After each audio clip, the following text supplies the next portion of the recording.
Welcome, everyone. This is your friend, the DN What If, here with another exciting fanfiction. Today, we're diving into the story of What If Deku Kept All for One Retired with Hugs? If you enjoy this video, don't forget to hit that like button and subscribe for more fanfiction content just like this. Now, let's get started with the fanfic. One more photo. Dad, you already took at least 2 dozen. Izuku protests. And besides, I don't want to be late. School doesn't start for another hour, Hisashi mutters, but he reluctantly lowers his camera. He's only taken 30 photos, nowhere near enough to mark such a momentous occasion, but Izuku is leveling with a look that is rather reminiscent of Inko. I'm so proud of you, Izuku. Izuku sniffs and hugs him, and Hisashi savors the feeling. Izuku, his little boy isn't so little anymore. He's a teenager, ready to leave and make his mark on the world, and Hisashi just can't quite believe it. When did you get so tall? He asks as they separate, and he can't help himself. He adjusts his son's tie for what is probably the 10th time that morning. Oh, Izuku, your mother would be so proud. The sadness he feels is familiar by now. He doesn't think he'll ever stop missing Inko, and a part of him feels guilty as he looks down at their son. She deserves to be here far more than him. He can picture her now, sobbing her eyes out. But she would be smiling too. She would be absolutely beaming, so incredibly proud of their brave, kind, intelligent son. I know, Dad. Izuku sniffs and attracts a box of tissues from the coffee table. Hisashi isn't ashamed to admit the action brings tears to his own eyes. Because Inko might be dead, but she's not gone. She is probably watching them both, proud of her son and, hopefully, her husband. Or maybe not, he admits to himself. She probably isn't too pleased by the fact that her only son has chosen a career that is not the safest. Although at least the mortality rate for heroes significantly decreased for some mysterious reason Hisashi knows absolutely nothing about approximately a decade ago. Thinking about Inko reminds Hisashi of his brother, and he can't help but wonder what Yoshito would say. He would probably be proud of Izuku, yes, but it irritates that old wound deep in Hisashi's soul to imagine his brother smiling down at Izuku and then turning to Hisashi with that same old smile, that twinkle in his eye. Then Hisashi's thoughts drift to far pleasanter matters and he has to smother a rather villainous cackle. If the dead holders of One for All are watching him, he's fairly certain they're in shock. Hell, he's probably caused at least one heart attack. He hopes it was Daigoro. He really liked that suit. Right? He clears his throat as he quickly turns his thoughts back to more socially acceptable matters. He isn't entirely sure why he's so emotional. Izuku is only going to school for a few hours and will be back for dinner. It's not like he's leaving the country or going off to war. You should probably go. Don't want to be late on your first day. Yeah, Izuku sniffs and then hugs him again. Kurogyri. Here you go. Their resident mode of transportation emerges from the kitchen, carrying a plastic box. Now, when you're done, text me and I can get lunch at the cafeteria. I thought you might want to share some cookies with your classmates. Kurogyri shrugs. Of course, if you'd rather. You're wonderful and I love you. Izuku snatches the box before the warper can change his mind. Oh, and I love you too, Dad. I know, Izuku, Hisashi smiles. I love you too. We're all so proud of you. Izuku grins. Then he glances up the stairs, takes a deep breath and calls out, Bye, Makia. A loud, not quite human wail answers him, and Hisashi sighs. Gigantamakia's devotion to Izuku is unquestionable, and something he encouraged, but, unfortunately, their resident bodyguard never quite accepted that Izuku going to school means he has to stay home. True, it probably wasn't helped by that time Izuku got abducted in primary school, but still. He'll get over it, Hisashi assures Izuku even as he pulls him into one last, final hug. I know, Dad, Izuku sighs. Just be good. Hisashi rolls his eyes as his son steps through a warp gate. He isn't entirely sure what Izuku thinks he can do in the few hours he's going to have. Taking over Japan is not something that can be accomplished in an afternoon, and certainly not if he has to also cover his tracks. There is absolutely no way he is risking hugs for something as inconsequential as world domination. Then Hisashi glances up the stairs himself and winces. He isn't entirely sure Gigantomachia has quite grasped that Izuku is going to be taught by heroes. And Hisashi suspects. Well, it would probably not go over well if Gigantomachia killed one of Izuku's teachers, even if it's an accident. Kurogyri. He turns to the warper. Open a gate to somewhere in the countryside. Uninhabited. As far from other people as possible. Gigantomachia will need to get this out of his system. Izuku takes a deep breath as he stares at the door to his classroom. This is his first step towards becoming a hero. It does not count that he has technically been saving the world since he was a toddler. He was not aware at the time his father was once the fearsome villain All for One, and he's pretty sure if he ever claimed to have saved Japan by way of pillow forts and bedtime stories, he'd get laughed out of the room. Izuku adjusts his bag, takes another deep breath and opens the door. Insist you show the appropriate respect to this noble institution. Izuku almost slams the door closed again. He doesn't, because he is going to be a hero. And also because, terrifying or not, Tenya is his best friend. So he takes another deep breath, he's starting to get slightly dizzy, plasters on a smile and enters the battlefield, ready to save his fellow classmates from the worst of Tenya's well-meaning nagging. Hi Tenya, he greets his best friend. Izuku, the taller boy spins around, a wide smile on his face. How responsible of you to arrive so early. I was slightly concerned, since you were not responding to my messages, and I was unsure whether Kurogyri would be allowed. He dropped me off just outside the gates. Izuku interrupts his friend.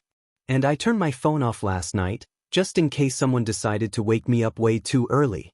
Again. I was concerned you might oversleep. Tenya, I live with Kurogyri, Izuku points out as he drops his stuff off at his desk. I really don't need to wake up at 4 in the morning. I suppose. Now come on, I've got cookies to share. Izuku grins as he opens the box.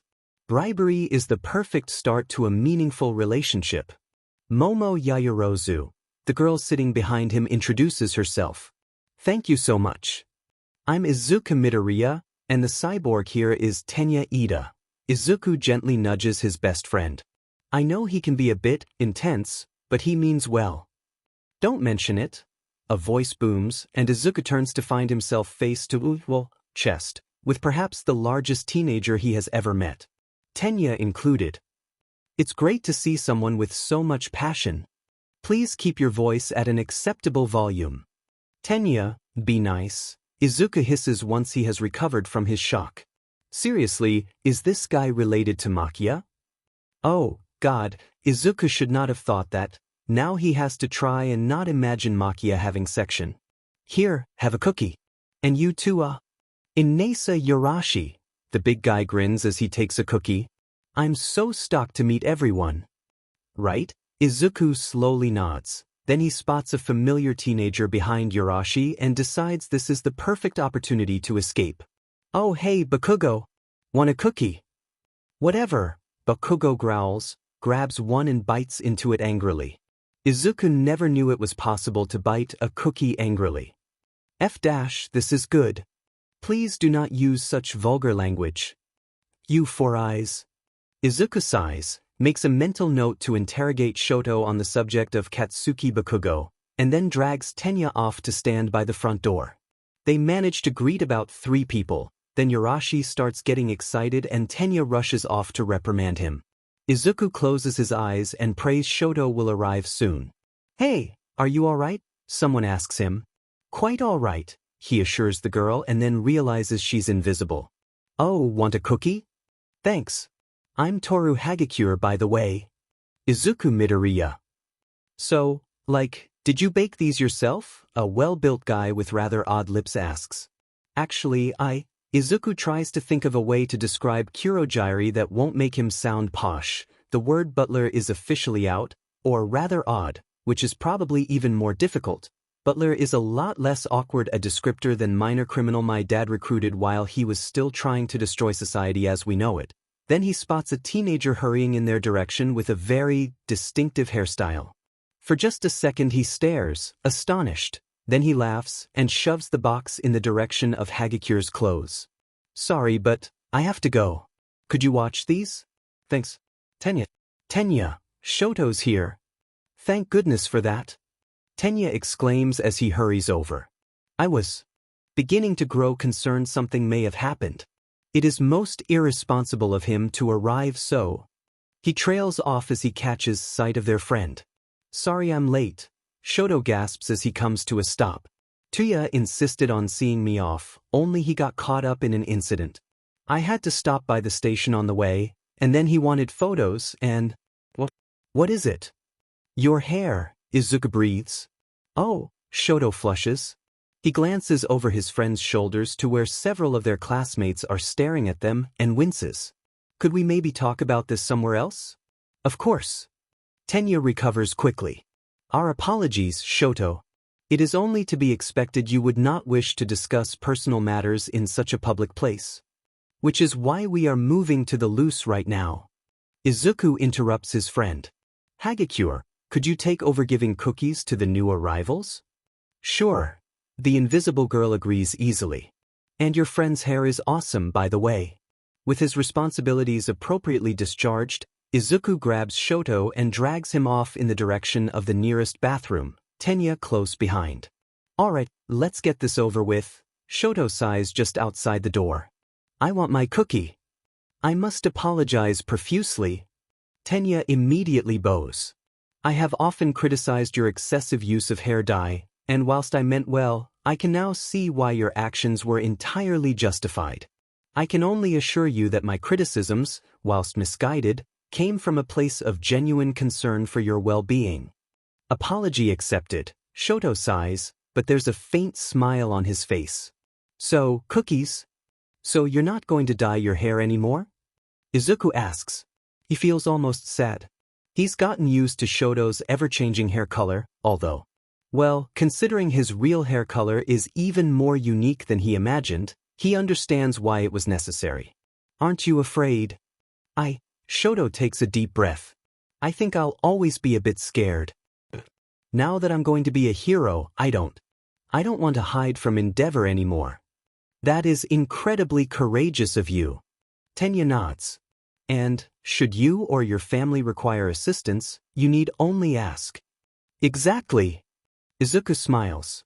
We're a team, the three of us. Shoto laughs and relaxes just the slightest bit. But he's still tense, and as Izuku glances back towards the classroom, he can see several teenagers staring shamelessly in their direction. Shoto has never been the most outgoing of their trio, and so Izuku decides a few more minutes won't exactly hurt. So, who do you think will be our homeroom teacher? Izuku asks. He's been racking his brain for weeks and has at least a dozen theories, some of which are rather ridiculous or outright impossible. And besides, it's a subject his friends will probably be interested in, unlike speculating about the mechanics of Hagakure's invisibility. Not for the first time, Izuku feels a warm glow as he imagines how delighted his dad will be at the prospect of analyzing all these new quirks. There's always something special about those late-night quirk analysis sessions, even if Tenya'll no doubt be outraged the next morning. It will most likely present Mike or Eraserhead, Tenya shrugs. What? Why? Izuku frowns. He considered them, of course, but ended up deciding it was unlikely. After all, they're Hitoshi's parents, and however great he is, Mike is about as likely to remain impartial as Izuku's dad is to marry All Might. And whilst Aizawa can remain impartial, he'd probably quit rather than deal with Izuku's habit of getting into situations. Because of your aunt from Okinawa? Shoto answers. Is Auntie Rei from Okinawa? Izuku frowns. He could have sworn she told him she was born in Tokyo, and anyway, what does that have to do with their teachers? I mean your quirk. Shoto hisses, glancing around suspiciously. From Okinawa. Get it? Oh. Perhaps we should think of an appropriate code name, Tenya suggests. To avoid further confusion. Yeah, but what? Frolicking. Apple sipping. Perhaps something shorter and less vulgar? Tenya winces. I was thinking perhaps Pokemon would be a suitable code name? Why? Izuku frowns as he tries to figure out the connection. Then he decides it's probably a pretty good suggestion. He doubts anyone would think there is anything connecting the terrifying villain All for One and adorable little Pikachu. Well, I was thinking about it and we switch, don't we? Tenya smiles. Shoto and Izuku nod in understanding. So I thought it might be an appropriate codename. Alright, Pokemon it is. Izuku grins. Right, have we sorted everything out? Shoto asks just as the bell rings.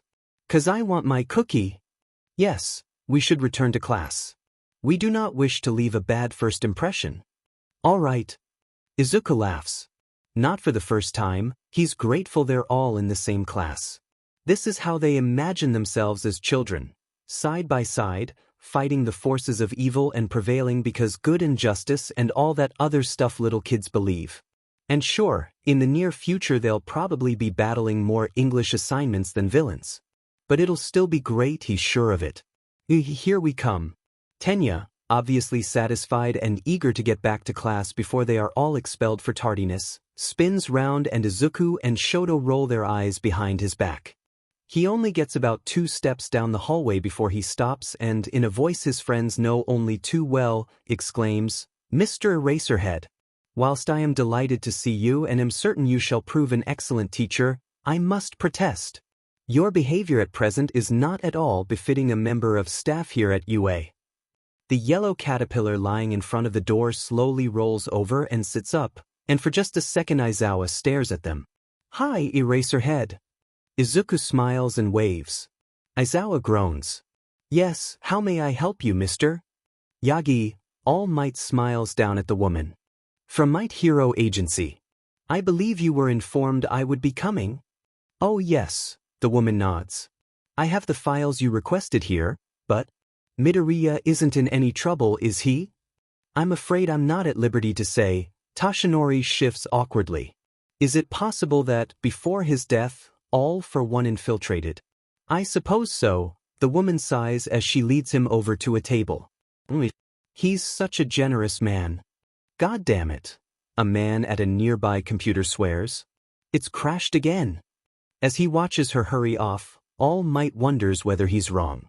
But if so, he'll just confirm that Hisashi Midoriya really is the upstanding citizen everyone believes him to be.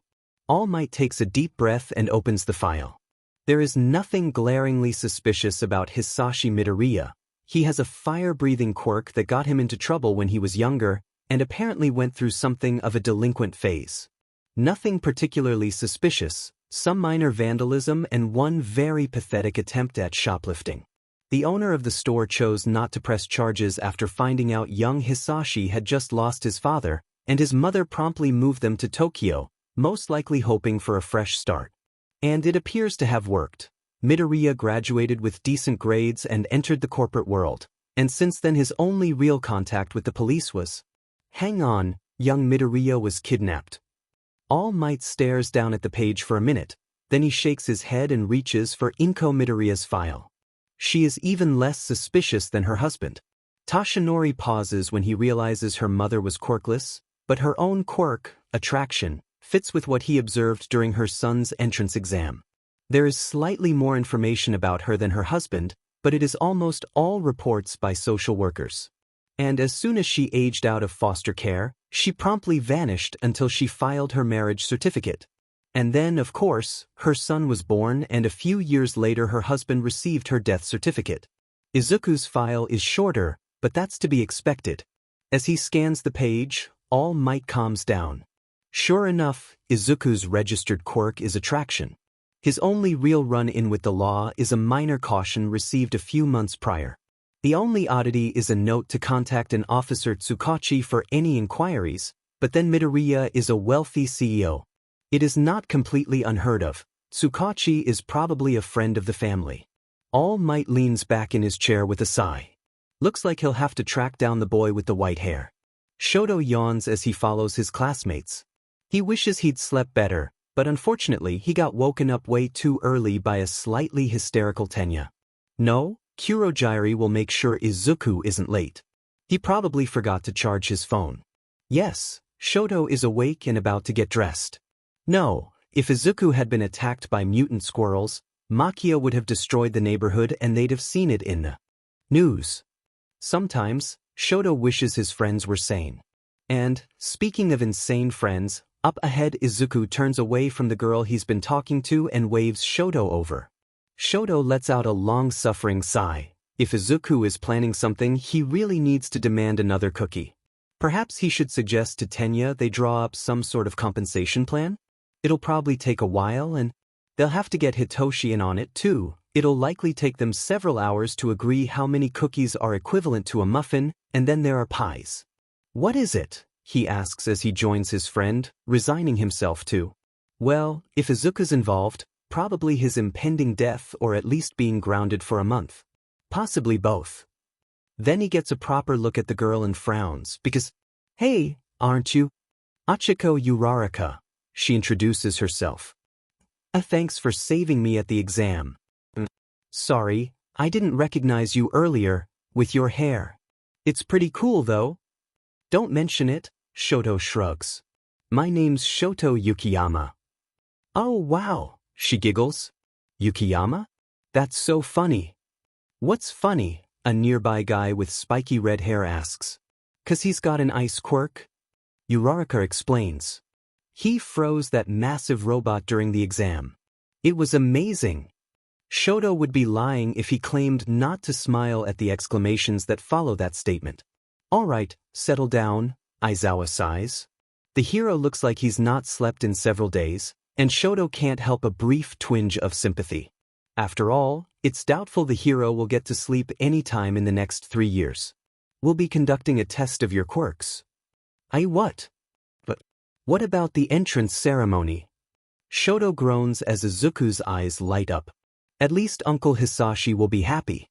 Shoto only knows 2 people who can get excited over whether hawk's feathers are structurally similar to regular feathers or whether they should be classed as appendages more similar to fingers. Which, does that mean Hawks has hundreds of fingers? No time to waste if you want to become heroes, Aizawa shrugs, although he does glance over at Izuku for just a second. UA is known for its freestyle education system that applies to us teachers as well. Izuku starts bouncing up and down like an over-caffeinated chipmunk. I presume you all did the standard no quirks allowed gym tests in middle school. But it's not rational that this country still insists on prohibiting the use of quirks when calculating the averages of these records. You? Bakugo, how far could you throw in middle school? 67 meters, the blonde answers as he looks around hesitantly.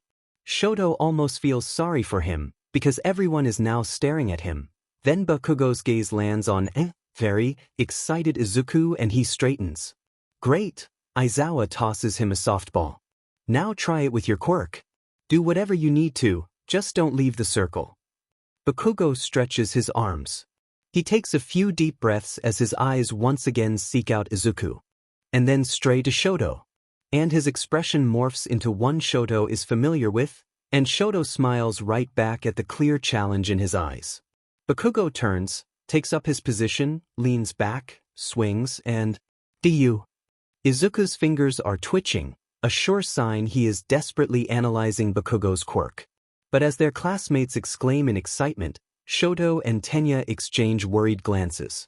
Bakugo did apologize for bullying Izuku when he was younger, in about as roundabout and awkward a way as Shoto would expect.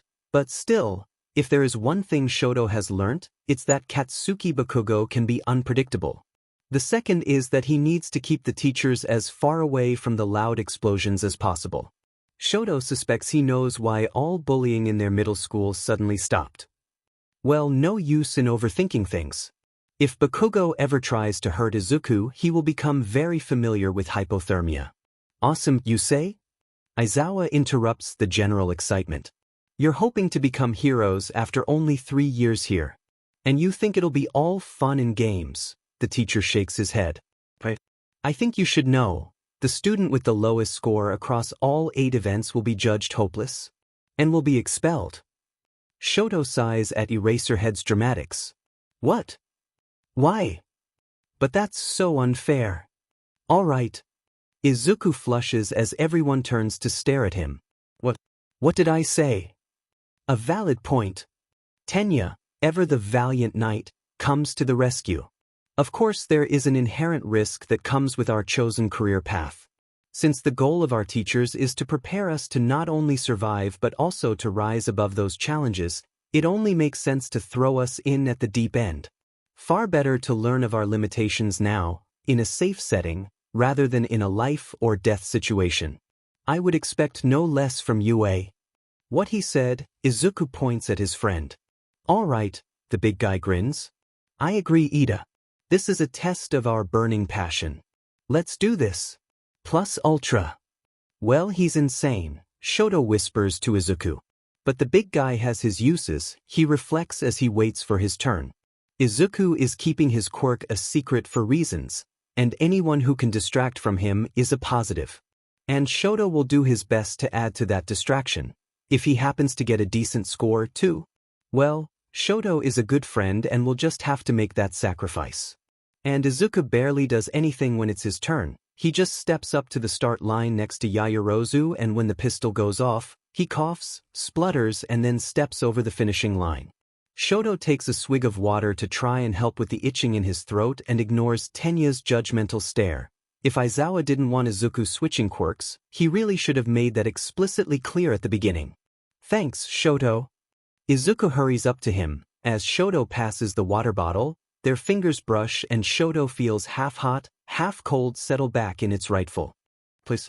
He doesn't mind switching with Izuku, but there's something special about his own quirk. He wonders whether Tenya feels the same. He wonders whether he'd feel this way if he'd never met Izuku. But as he's taking his place next to Yurashi, he's excited. Because he's trained and pushed himself under the watchful eye of Uncle Hisashi, and the entrance exam was only the beginning. Sure, it was flashy, but this is the moment he proves it can be versatile too. This is the moment Shoto Yukiyama gets to announce to the world that he has arrived. Then the starting pistol goes off, and a huge gust of wind throws Shoto backwards. He hits the ground hard and tastes blood, but the wind is still pushing him backwards, whilst at the same time sending sand blasting at him. He's pretty sure it's scraping his skin raw, and desperately he tries to throw up an ice wall in front to protect himself. And then, thankfully, the relentless assault stops and Shoto collapses back onto the ground with a groan. Shoto! Are you all right? Idly, Shoto wonders what it says about his life that getting assaulted by the wind even warrants that question. Then he remembers that pretty much all his friends and family are absolutely insane. Insane but wonderful, he reflects as he feels the familiar itchy scratchy tickly sensation of Izuku's healing quirk wash over him, chasing away his aches. They are absolutely wonderful and, I am so sorry, Yukiyama. Please accept my apologies. Carefully, Shoto sits up. He looks up at his giant classmate and frowns, puzzled. Why are you bleeding? He almost facepalms because it comes out squeaky and high-pitched, and he turns to glare at Izuku. Of course he forgot. Whilst Izuku's healing quirk doesn't have a downside to him, it has an unfortunate tendency of tightening the vocal cords of the patient. There go his hopes of making a great first impression on his classmates. Technically second impression, but still, he isn't entirely sure what sort of reputation he'll end up with if the first two things they witness him do are take out a monster robot and then get beaten up by a breeze. Yurashi, you need to be more careful, Aizawa sighs. Whether you stay here at UA or not, control needs to be one of the areas you focus on. And you, Yukiyama, do you want to try again? Yes. Shoto flushes as he scrambles to his feet. He hurries back to the starting line with clenched fists and tries to ignore a few muffled giggles. He can recover from this. Yurashi is careless with a quirk that could injure people. Shoto can beat him. Shoto can show him just how vital control is. Shoto is 0.8 seconds slower than Yurashi. Really, Shoto doesn't expect to do better than Yurashi when it comes to grip strength. The guy is built like a brick outhouse. He does feel a twinge of guilt when he's so distracted preparing for the long jump. He sends Izuku crashing into Tenya. He almost screams when it turns out Yurashi is surprisingly quick on his feet for his size. The ball throw doesn't even count, because of course the guy with a wind quirk is better suited. And he obviously works out, so he beats Shoto at upper body training. In fact, Shoto only manages to beat him at the seated toe touch. By the time they've all finished, Shoto is pretty sure he hates Yurashi. It's not a pleasant feeling. True, both him and Bakugo have flashy quirks, and their rivalry was the stuff of legends in their school. But some of that was because they were pretty evenly matched.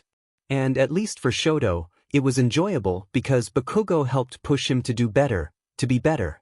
With Yurashi doesn't even seem to notice him as he laughs with the spiky red head. But at least his early embarrassment and feeble attempts to salvage his reputation will have distracted everyone from Izuku. He tries to comfort himself. He glances over at his friends, both relatively relaxed. Some of that is no doubt due to their decent performance, and some of it, I was lying about expelling someone, is due to being all too familiar with Eraserhead's eccentric views on childcare and education. What? He totally wasn't, Izuku mutters a little too loudly. All of his classmates who aren't closely acquainted with Aizawa, turn to stare at him.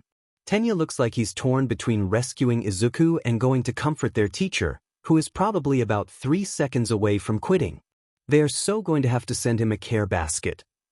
Of course it was a lie, Yaoyorozu frowns. It wasn't terribly hard to work that out. No, see, Izuku flushes. He does this regularly. Like last year he expelled a whole class. How'd you know that, man? Izuku is incredibly knowledgeable about heroes. Tenya intervenes. After all, they represent what we are all striving for. So he studies them extensively, to learn as much as he can. And naturally Eraserhead is a shining example of a successful underground hero, who maintains a healthy balance between. So basically you're a hero nerd, a blonde guy interrupts Tenya's monologue. Pretty much, Shoto nods, even as Tenya huffs, offended. That's so awesome. Yurashi explodes. Shoto really can't think of a better word than that. Almost all of their classmates take a subconscious step away as the giant rounds on poor, defenseless Izuku. Midoriya, I had no idea you were so passionate about heroes. That's just what I was hoping to see, here at UA. I didn't even recognize Eraserhead, but anyway, passion or not, we're done here, Aizawa interrupts. You can find all the documents you need back in the classroom. Not you, Midoriya. Principal Nedzu would like to speak with you. We will collect your things and meet you at the front gate. Tenya immediately turns to his friend. I feel it is only right we commemorate our first day at UA in some meaningful way. Junk food it is. Izuku grins and sprints off. Before Tenya can correct him, Shoto laughs as his friend sighs, defeated, and doesn't comment on the small smile on his face. Instead he glances over at Bakugo, already heading back to the building, and then he looks back over at Yurashi, who seems blissfully unaware of how most of their classmates are avoiding him. It feels like he has a decision to make now.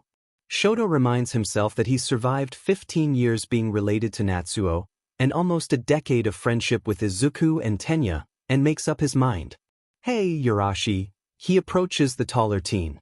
I didn't really introduce myself earlier, did I? Shoto Yukiyama and thanks for what you said to Izuku. Great to meet you, Yukiyama. Yurashi grins at him. He's not that different than Makia, Shoto tries to reassure himself after he's had too many muffins. Except that Makia basically adores him and would destroy Japan for him and does not have a quirk that, in combination with Shoto's own, is basically a super-powered flamethrower. And I really meant it. It's great to see others with such burning passion. Yeah, Izuku and heroes. You probably won't find many other people with such a burning passion, Shoto sighs. Then he shudders. Or quirks. I really don't understand, Yurashi frowns. It's absolutely wonderful to witness, especially since they are such important subjects. For just a second, Shoto considers being magnanimous in defeat. Then he remembers the humiliation and decides that he's a teenager and therefore allowed to be a little petty every now and then. And besides, he's pretty sure Yurashi has never met a passion quite like Izuku's. Ask him about Hawk's wings tomorrow, he smiles sweetly. Then you'll see passion. Izuku grins as he lets himself into the teacher's lounge. He hesitates. Part of him doesn't want to keep Principal Nedzu waiting. But the other part wins out, and so he makes a quick detour towards the two adults sat in a corner. Hi Midnight. Hi, Present Mike. Izuku. Present Mike grins as he sits up. It's great to see you. Have you seen Hitoshi? No, Izuku shakes his head. He's just noticed the pile of used tissues at the voice hero's feet and is starting to regret his decision. We're not in the same class. Didn't you see him this morning? He did, Nemuri confirms with a groan. I've been on babysitting duty for the past hour, because apparently Mike here doesn't understand teenagers don't have to be walked to their classroom. But Nemuri, he's so handsome, Mike sniffs and pulls out another tissue. And what if the other kids are mean to him? What if they bully him? Mike, you're a teacher, Midnight sighs. You need to at least pretend to be impartial. And Hitoshi won't thank you for embarrassing him on his first day. Yes, but... Izuku, just head in, Nemuri manages a small smile. This is going to take a while. As he takes the opportunity to flee, Izuku makes a mental note to apologize to his dad. And also, to call Hitoshi, his friend will probably appreciate the opportunity to vent. Also, he should probably bake Nedzu some cheese scones. Izuku, the principal beams when he enters the office. Wonderful to see you. Tell me, has Aizawa expelled anyone this year? Nope, Izuku smiles as he sits down. Nobody. Well, that's a relief. Principal Nedzu chuckles. It will be such a nice change not to have to deal with overzealous parents this year, especially with everything else there is to deal with. Yeah, Izuku sighs. His smile slips from his face, because he is all too aware of what the principal is referring to. Dad told me you know. Technically speaking, Principal Nedzu does not actually know the whole truth. But, since Izuku isn't exactly keen on seeing his father locked up in Tartarus, he is willing to keep up the charade that Hisashi Midoriya is all for one's biological son. Besides, it's not like they'll be actively hurting anyone by keeping his dad's identity secret. Izuku has made it quite clear that any villainous activity will result in an immediate cessation of hugs and he will run away from home. Which, he realized later, is probably not terribly effective when the person looking for you practically ran the Japanese underworld for a number of years and likely still has many contacts. But then again, Izuku is barely 15 and his father was all for one. He is at a pretty big disadvantage. Yes, Principal Nedzu nods. He doesn't stop smiling though, and it's reassuring. I wish to reassure you that no member of UA staff will judge you for your quirk. We are here to help you grow and reach your full potential. So I hope you will not feel you have to hold back during training. Right? Izuku nods. Thank you. There's a sudden wail from outside the door, and Nedzu sighs. And that brings me to the other matter I wish to discuss. He shakes his head. I decided to place you in Eraserhead's class because he is already aware of your quirk, and your father agreed that I could explain your family situation to him. But I also understand if, due to your friendship with his son, you feel unable to approach him about certain matters. Our guidance counselor, Hound Dog, has been informed of your situation, and if you ever wish to discuss anything at all with someone impartial, I encourage you to turn to him.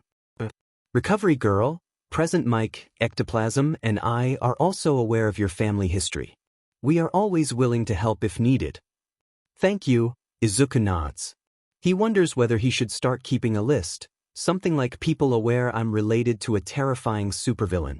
Then he decides it's probably not a good idea. If his dad found it, he'd probably end up moping for days. But is there anyone else? Aware outside of school? Only Officer Tsukachi and Ingenium, Nedzu smiles.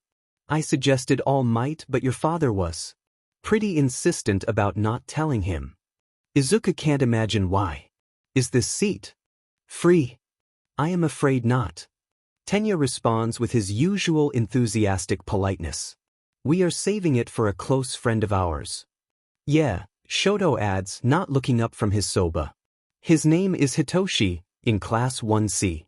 Do you know him? You guys Essie, Hitoshi sighs as he sinks into the seat opposite them.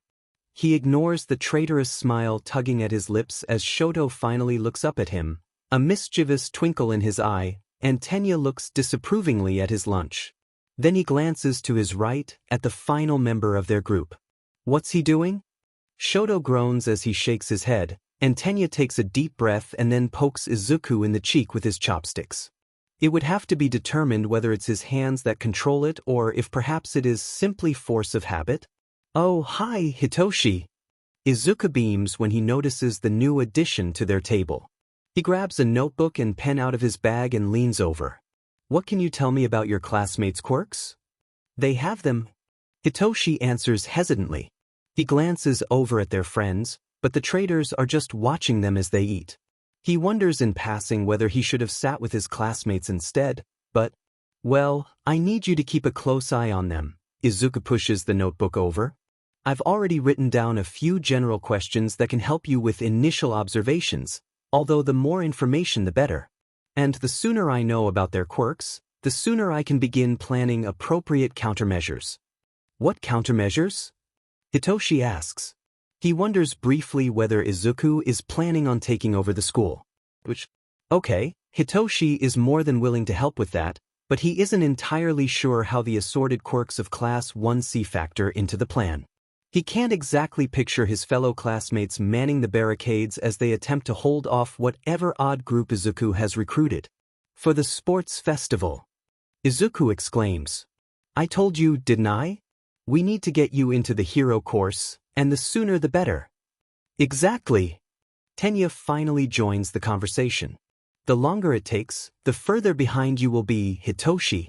Although of course we shall endeavor to keep you aware of everything we cover in classes that general studies does not.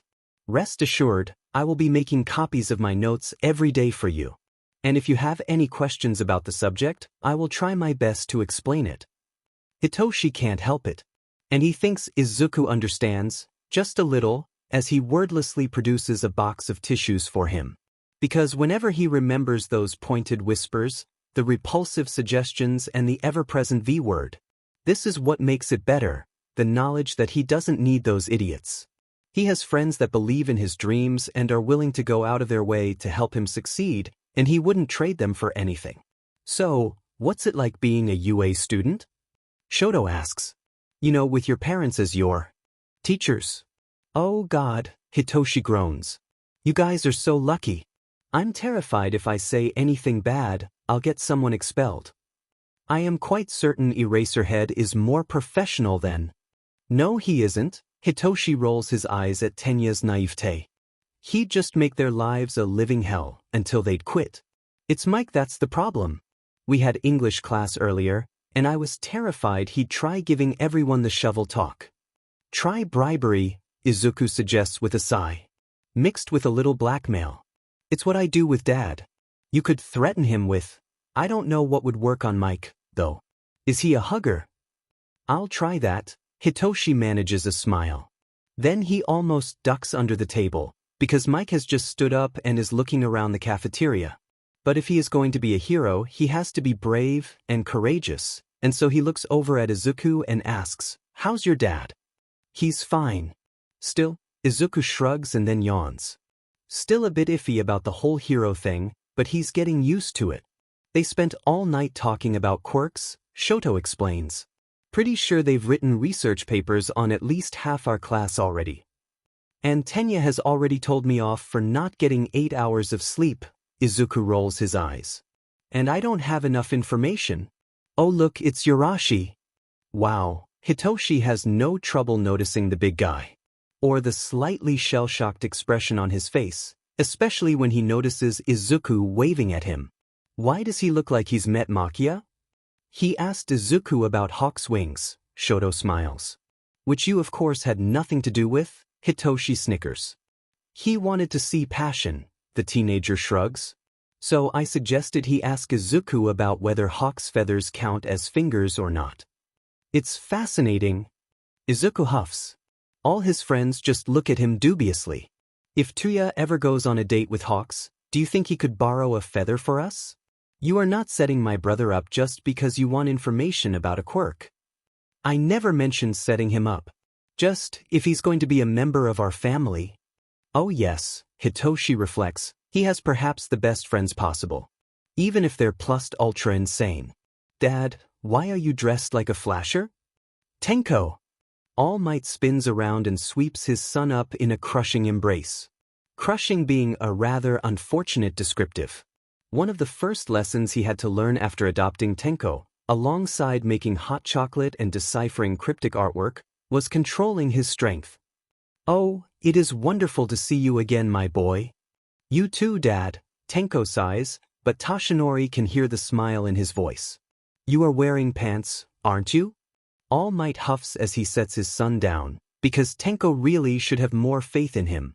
But he can't help his smile as he looks over the young man. His hair is a little longer and his skin a little more tan, but other than that he looks almost exactly like when All Might waved him farewell 2 months ago. Which begs the question, what are you doing back in Tokyo?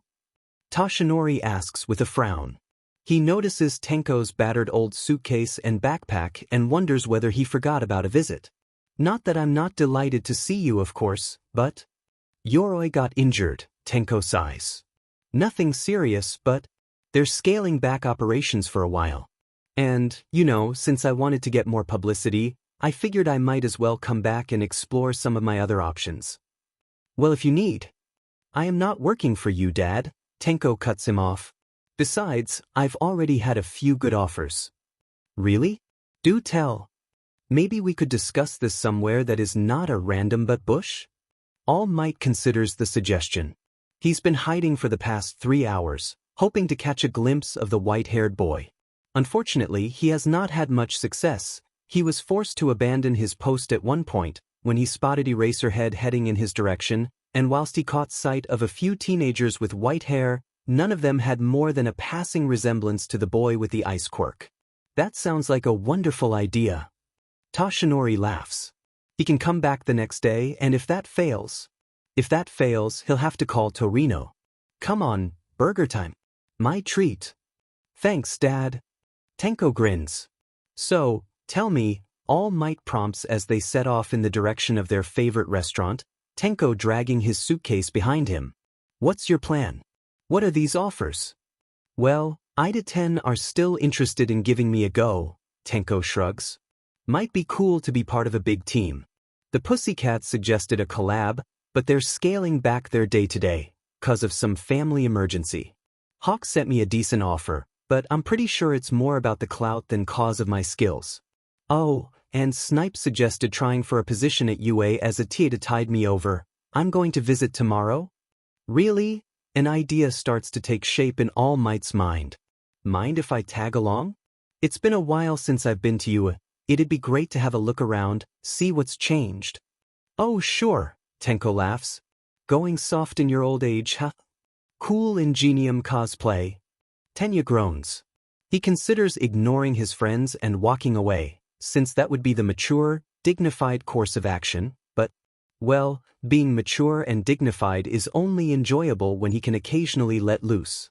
And besides, "You're one to talk," he remarks as he slips on his helmet. "What's that supposed to mean?" "Have you looked at yourself?" Shoto smirks. "You look like your dad." "Yes, all that is missing is the correct hair color," Tenya adds. "I am sure Shoto would be more than willing to assist." "Haha," Izuku huffs. "Very funny." "Seriously, you guys are so unoriginal," Shoto laughs. "I'm the only one with an original costume." "Oh, is that why your cufflinks look like penguins? I hate you both." Tenya just laughs as Shoto storms off, indignant. Glances down at his costume and then makes to follow, but realizes Izuku has sat down on the bench and is tugging at his jacket sleeves, an anxious expression on his face. "Izuku, we should join our classmates." "Yeah, I guess," Izuku answers, but doesn't get up. Tenya sighs. He doesn't want to hold up their class, but, oh, he will simply have to apologize to Aizawa. Izuku is far more important. "What's wrong?" he asks as he sits down next to his best friend. "It's dumb." "It does not matter whether it is dumb or not," Tenya shrugs. "We are friends. If you wish to talk about it, I am here for you." "Yeah?" Izuku sighs. "Do you think it's silly?" "What, your costume?" Tenya frowns. "Not really, no.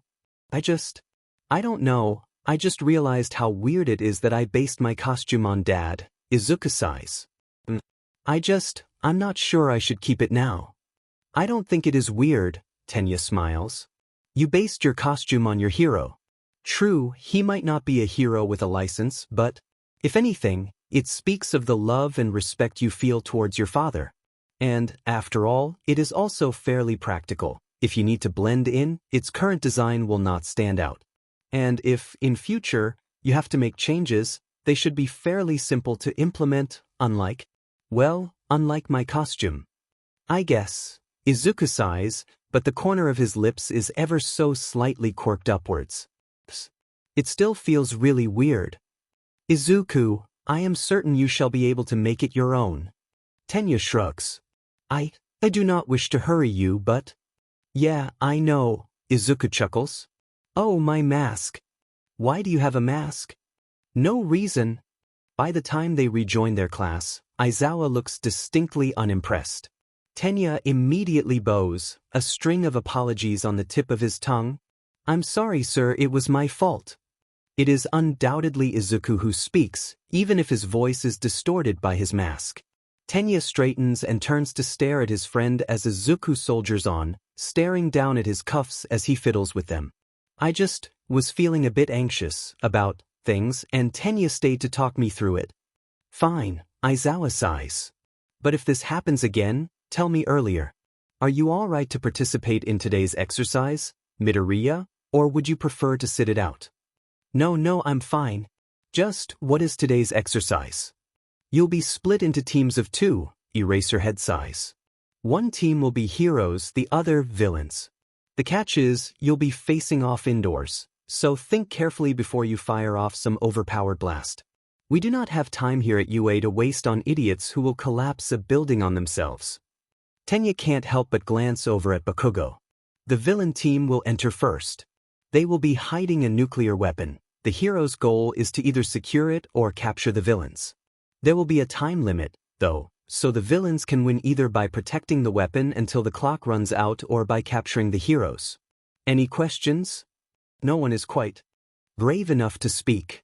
All right, teams will be decided by drawing lots. Not Bakugo, not Bakugo, not Bakugo. Tenya almost groans when he ends up in the same team as Bakugo. The blonde does not look pleased either.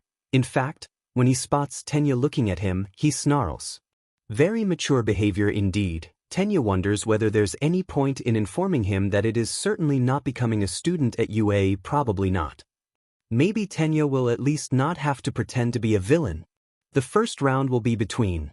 Aizawa pulls out 2 pieces of paper and stares at them for a minute before looking back up at them. Team A and Team D. Ida, Bakugo, you two are the villains. This time, Tenya does groan as he follows the blonde into the building.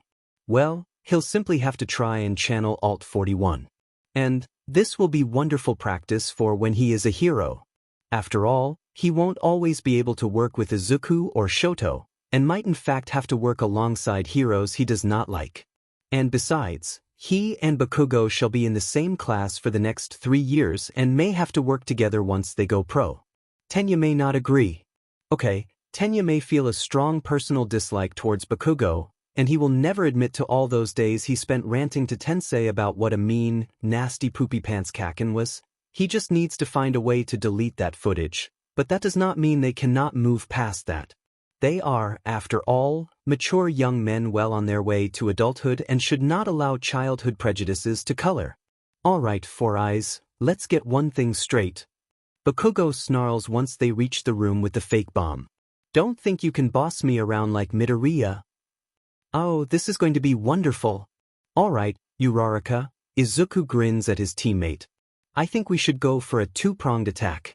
You try and locate the bomb, and once you have, I'll draw them away, and you can rush in and secure the bomb. If you think you're about to get caught, let me know. Oh, sure. The girl smiles, then she frowns. But are you sure it's okay for me to leave you to face them on your own? Oh, it's fine, Izuku chuckles. I have a trick up my sleeve after all. And so I believe we should take a proactive approach, rather than… F you. Bakugo snarls, his hands letting off weird pops, and Tenya eyes them nervously, because he isn't entirely sure what sort of quirk requires grenade-shaped gauntlets. I told you, you're not the boss of me. I'm not trying to boss you around. I am simply pointing out I am quite familiar with the way Izuku thinks, and this strategy is likely. F you. I think I'm getting close, Uraraka whispers. I can hear a lot of explosions coming from up ahead. What do you think they're doing? I have no clue, Izuku frowns. I mean, they can't be fighting. Not Tenya. I am wondering whether you even belong here in the first place. Tenya yells. What did you say? BS sturdy. You heard me. Tenya flounders a bit as he tries to come up with an appropriate insult. Deku. Bakugo screams. Midoriya. Separate them now. Aizawa screams into the microphone. He can hear several of his other students screaming, but his eyes are fixed on the screen. Come on, Izuku. Summon Tenya. Bakugo chokes on some weird black goo. The BSRD seems to be vanishing, but it doesn't matter. He won't forgive him for this. He snarls as he brings up his hand and pulls the pin out, because so far none of his blasts have left a trace. FNG armor.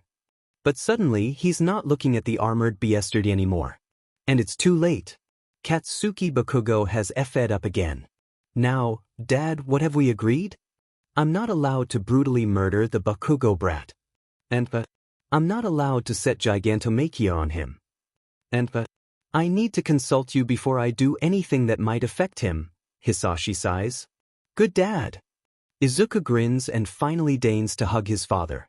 I'm pretty sure every hero I ever defeated is laughing at me right now, Hisashi rolls his eyes. Just where did he go wrong, that a 14-year-old boy is able to boss him around like this? Probably around the time he didn't immediately rip the arm off that criminal, his mind suggests. The worst part is, he can't even regret it when he remembers Inko's beautiful eyes. And I'm pretty sure Mum is very proud of you for not killing the boy she regarded as family. Izuku shoots back. Okay, that was a low blow. Did it work? Yes, Hisashi sighs and ruffles his son's hair. He can't help a small smile as he looks down at his little boy. You've gotten very good at manipulation, Izuku. Is that a good thing? Ask me that again after you've talked down your first jumper, Hisashi shrugs. He can't help but worry just a little as he looks over his son, though, when he got the call from Nedzu, he practically ran out of his office, leaving his poor secretary to make his excuses to Yatsubashi. He really needs to give her a raise, and had Kurogiri warp him straight to Recovery Girl's room. Izuku was already pretty much patched up, but the minute he laid eyes on him, he burst into tears, and any thoughts of murder fled Hisashi's mind as he sat down next to his son and hugged him. Of course, once they got home and he thought back on it, Hisashi realized he had been played. Which, alright, fine. Izuku earned both that extra helping of dessert and an extra day for Katsuki Bakugo to live. Positive reinforcements and all that. But now, Hisashi never worried about Izuku being a hero before. He always thought he would be able to keep him safe, and this.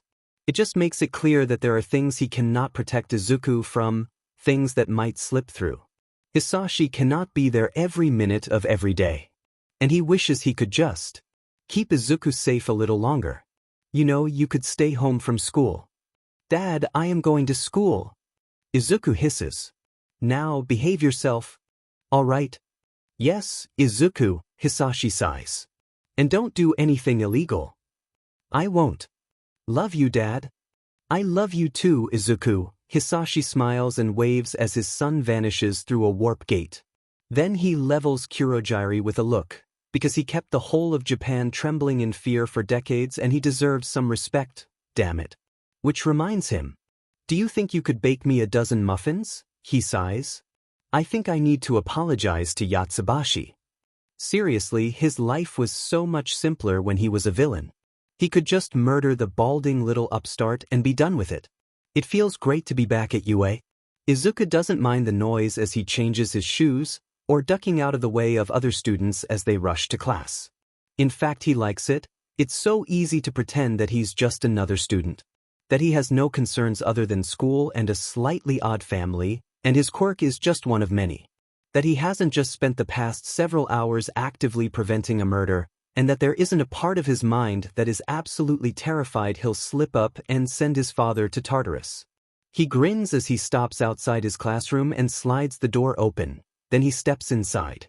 And immediately regrets not staying home. Midoriya! Kirishima exclaims. Man, are you alright? You sure you should be back so soon? Jiro frowns. Oh my gosh, Midoriya. Uraraka rushes over. Are you alright? I'm so sorry I left you like that. Tried to visit you but... It's fine. Izuku rushes to assure everyone. Seriously, recovery girl patched me up in no time. And anyway, I came up with the plan, so really, you don't have to feel guilty, Uraraka. Yeah, but still, Ashido huffs. That Bakugo really overdid it. I mean, picking a fight with his own teammate. He's not gonna last, Siro sighs. Izuku glances around the room and realizes that only one person is missing. Bakugo. Well, sorry, Uraraka. I need to talk with Tenya. Oh, sure, Midoriya, the girl nods. It's so great to see you're feeling better. Yeah, thanks, he grins at her and then hurries over to his friends. Shoto treats him to a small smile. Tenya. I am so sorry. Tenya immediately jumps up and bows. Yesterday was entirely my fault. I should have maintained my composure. I should not have allowed Bakugo to provoke me. Hey, it's fine. Izuku hisses. Dad patched me up. But what the F happened between you and Bakugo? Well, I'm not entirely sure, Tenya frowns. Neither of us were happy to be partnered together, but... It looked like you said something right before he went apeshit, Shoto interrupts him. Well, that can't be it, Izuku sighs. I mean no offense, Tenya, but babies are better at insults than you. Yes, I admit I could only come up with Deku. You didn't, Shoto groans. Please say you didn't. What ha? Tenya freezes mid-sentence. I am an idiot, aren't I? No arguments here. I'm pretty sure I'm siding with Bakugo on this one, Izuku sighs. I shall apologize to him as soon as the opportunity presents itself. Tenya declares, and Shoto and Izuku exchange looks, because they'll probably have to be present for that in case Bakugo decides to finish what he started. The opportunity does not, thankfully, present itself before Aizawa arrives. Their teacher looks even worse than usual, and Izuku can't help the twinge of guilt as he takes in the man's bedraggled appearance. He also can't help but worry as he stares at Bakugo's empty desk. His dad probably isn't behind this, but there's always that remote possibility. Or, could Bakugo be skipping? He didn't come to check up on Izuku, but they're not friends, so that's not terribly surprising. Or maybe he's sick. Alright, settle down, Aizawa sighs. Then he seems to notice he's missing a student. Oh, Toyama, do you know where? As if on cue, the door slides open and Bakugo slinks in. Never mind then, the teacher sighs again. Bakugo, stay after class. Right, on to more important matters. It's time for you lot to pick a class president. Any volunteers? Me. I'd like to do it. I want to be a leader. Pick me. Let me do it. I would like to volunteer. It is probably a miracle that a fight doesn't break out. As it is, Aizawa stares at them for a minute until everyone quiets down, uncertain. Then he pulls out his sleeping bag. You have 10 minutes to decide amongst yourselves. Don't wake me up. Oh, by the way, we no longer accept representatives selected through death matches. That's oddly specific, Jiro frowns. Yeah, there are a lot of rules like that here at UA, Izuku winces. Don't turn people's trousers into butterflies, don't force Vlad King to perform Hamlet. Don't freeze over training ground beta. Don't try and figure out how fast Ingenium can go after you dose him with caffeine. Don't bribe Present Mike to perform karaoke in the cafeteria, singing What Time Is It from High School Musical 2 to try and get all the students to join in a flash mob. You are both very knowledgeable in regards to school regulations, Yayarosa remarks. How should I put this? You seem familiar with Mystery Eraserheads? General weirdness? Izuku suggests. You said it, not me, Kirishima grins. But you do. Izuku hesitates, because he probably shouldn't admit to why he knows so many specific rules. He glances around at the curious faces of their classmates, and Izuku's father is a friend of Principal Nedzu's. Tenya swoops in to save him. And, as such, he was kind enough to allow us to make use of some of the facilities during the holidays. And, admittedly, we are also close friends with Mr. Eraserhead's son. Hang on, Eraserhead has a son? Seriously? He doesn't look like he could keep himself alive. Is he a single dad? Who's the mother? Spill. I don't think this is a good place to talk about it, Shoto interrupts them, pointing to where Aizawa's eyes are. Peering at them from behind his desk. The assorted students of 1A take one look and make the sensible decision that perhaps they should get back to the task of choosing a leader. But, Ribbit, how do we decide who should be president, though? I vote for Midoriya. Everyone freezes. They all slowly look towards Bakugo, who is glaring down at his desk. Hey, Bakugo, you alright? Kirishima asks hesitantly. I mean, he knows the teachers and the rules, Bakugo ignores him. He's smart and will be a great hero. He understands quirks. Can you think of a better effing candidate? Well, that kind of makes sense. We need to elect a sensible vice president, though, Shoto sighs. Someone who won't get us all expelled in a week. I would never. Good point, there's the weekend. 8 days. Just for the record, I'm looking for new friends, Izuku groans. Applicants can start handing in resumes. Bakugo, you interested? Are you effing insane, Midoriya? That's not a no. Izuku grins. They end up electing Yaoyorozu as vice president, after Tenya's candidacy provokes a 3-minute argument between Bakugo and Shoto. But once Aizawa finally stands up, cutting Bakugo off mid-rant, Izuku can't quite seem to focus on the lessons. Bakugo looks, well, like crap. His school uniform is messy, and not in the I'm too cool to care manner, but in the I tried sleeping in this way, and from what little Izuku saw, he hasn't slept at all. He doesn't even seem to move during their breaks, and most of their classmates don't seem keen to interact with him. To be fair, Izuku can't blame them, because they basically just saw him apparently try and murder a classmate. There's something about him that seems familiar, something that reminds Izuku of someone. The realization hits Izuku like a freight train, and he freezes. And in that moment, he knows he has a new mission ahead of him. He groans. Bakugo, wait up. It's kind of funny how the blonde freezes up when he hears Izuku call after him, and Izuku grins. He hurries up to catch him, and treats him to his most adorable smile. It's the one he perfected for quirk-related purposes. Makia has never once refused him, after all. I thought we could eat lunch together. Wouldn't you rather eat with Frosty and Four Eyes? Their names are Shoto and Tenya, and they're going to introduce Hitoshi to everyone. Izuku shrugs. Who? Hitoshi. What do you know, he's Eraserhead's son. Izuku turns to grin at Bakugo. And besides, I want us to get along. Be friends. You're effing insane, the blonde chokes out. Yeah, I get that a lot. I hospitalized you yesterday. And Recovery Girl did a spectacular job patching me up. I bullied you. We were only 3 years old. Your mother was sitting dying and I called you a crybaby. Yeah, that was pretty mean, Izuku admits. But you have come a long way since then.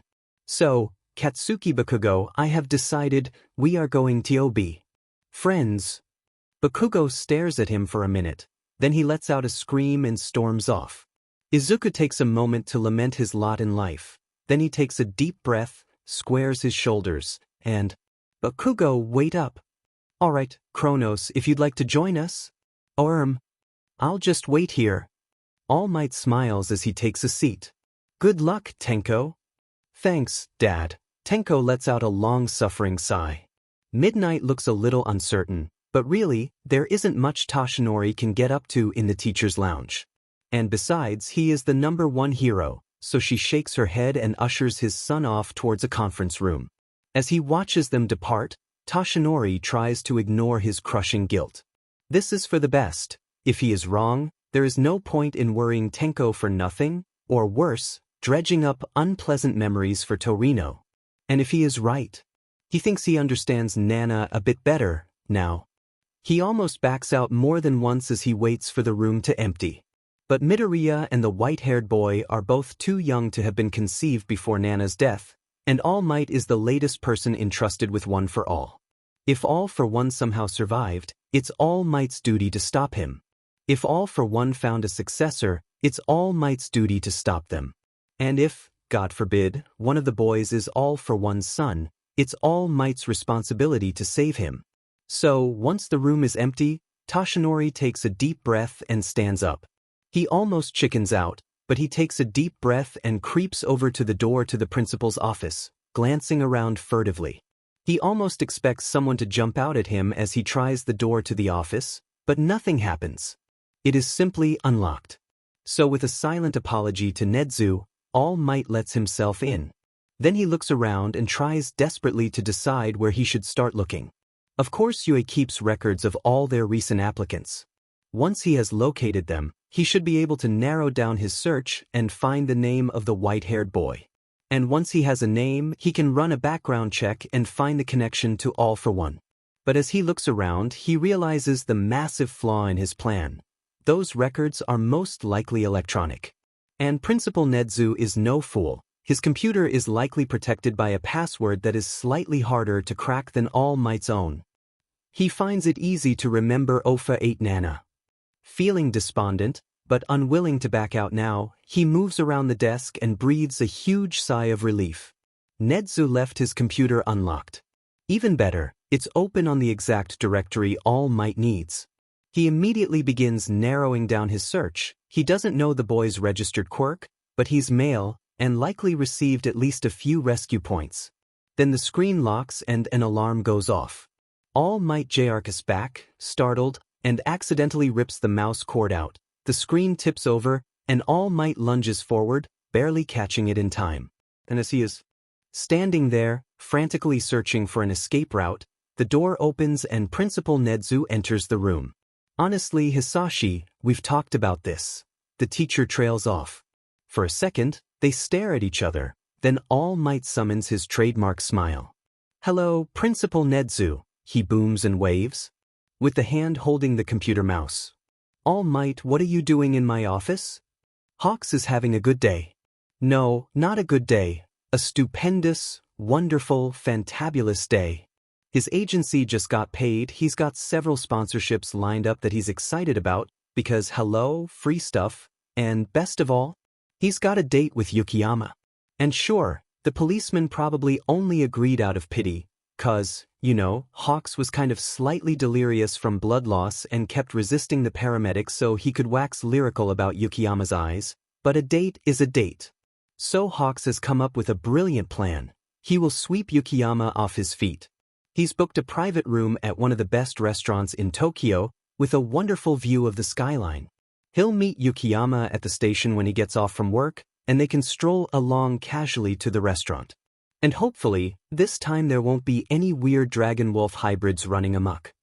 Then they can stay in there and talk and watch the sunset, and then if he plays his cards right, Yukiyama might agree to let Hawks take him flying. But of course the universe hates Hawks and wants him to die alone. So he really should not be quite so surprised when he hears the FNG scream. He almost shrieks himself and whirls around, and sure enough there's a winged figure rapidly gaining altitude despite the person struggling in its grasp. Hawks, he kind of just stares at the sight for a second as his brain tries to process it, because this has to be the most bizarre kidnapping ever. My life, he groans once his brain has rebooted. He doesn't exactly have a choice. He's pretty sure Yukiyama would be madder if he didn't step in than if he's a few minutes late. Hey, you with the wings. Put him down. In hindsight, it's probably fortunate that it doesn't obey, 'cause the impact from the fall would almost certainly hurt the kid. But it's still annoying when the creature just spins around, shrieks at him and takes off. Hey, get back here. Okay, Hawks doesn't really expect that to work, he's not that dumb, but still. Hawks screams in frustration and takes off after them. For a freaky mutant kidnapper, the thing is surprisingly agile. Hawks rounds a corner and ducks under a bridge. Then he turns again, desperately trying to keep up to the thing. He doesn't dare use his feathers, because there's no telling how injured the kid will be if he's dropped at this speed. The thing suddenly swerves. Hawks follows, narrowly avoiding a headlong collision with a bus. Then they've emerged onto a busy road, scattering pedestrians. Cars swerve left and right as people scream. The thing ducks out of the way of a milady's fist, and then they're going up, up, up. It's not perfect, but Hawks prepares to take his shot. The minute the thing lets go of the kid, he'll catch him with half his feathers. And then the thing howls in pain and lets go. Hawks is so surprised he almost doesn't react in time. He dives forward and just manages to catch the kid's outstretched hand. His shoulder is almost ripped out of its socket and the kid cries out in pain, but then they're hovering in the air 200 feet above street level, watching the creature dive for a dark alley and vanish amongst the trash bags. What the hell was that? Hawks says. He can't quite make sense of the thing he saw. That can't have just been a quirk that made someone look like that, can it? I don't know, the kid answers. A beat of relative silence passes between them, and then, could we land? Oh, right, sure. Hawks scans the ground below and locates a nice, empty street for them to land on. It's a little awkward, considering his cargo, but he finally manages to bring them low enough that he feels comfortable letting the kid drop the last foot or so. And then, because the universe hates him, his phone rings. Dash. Hawks scrambles to get it out of his pocket and almost drops it, twice. He takes a deep as he answers it and glances over at the kid, because at least he has a decent excuse, and pauses as he realizes the uniform is surprisingly familiar. How dumb was that thing, to try and abduct a freaking UA student? I don't know why I agreed to this. Hawks whimpers, because Yukiyama does not sound happy. Frankly, he sounds like he'd like to chuck Hawks into a volcano. Which probably is not the best start to any relationship. He checks his watch and winces. Even if he abandons the kid and doesn't file a report until later, he won't make it to the station until he's at least 30 minutes late. Yukiyama, I swear I can explain. Hawks, are you going to be here in the next 5 minutes? No. I'm going home, Yukiyama sighs. Look, Hawks, just leave me alone. I don't want to date someone who can't even respect me enough to show up. And then he hangs up. Hawks kind of wants to cry. It's not fair. He did the right thing, and if he could just explain, surely Yukiyama would agree. But he's also pretty sure the policeman won't be terribly impressed if Hawks ambushes him with the incident report tomorrow morning. Hawks has seen Yukiyama in action, and damn it, the guy has a killer left hook. Is everything all right?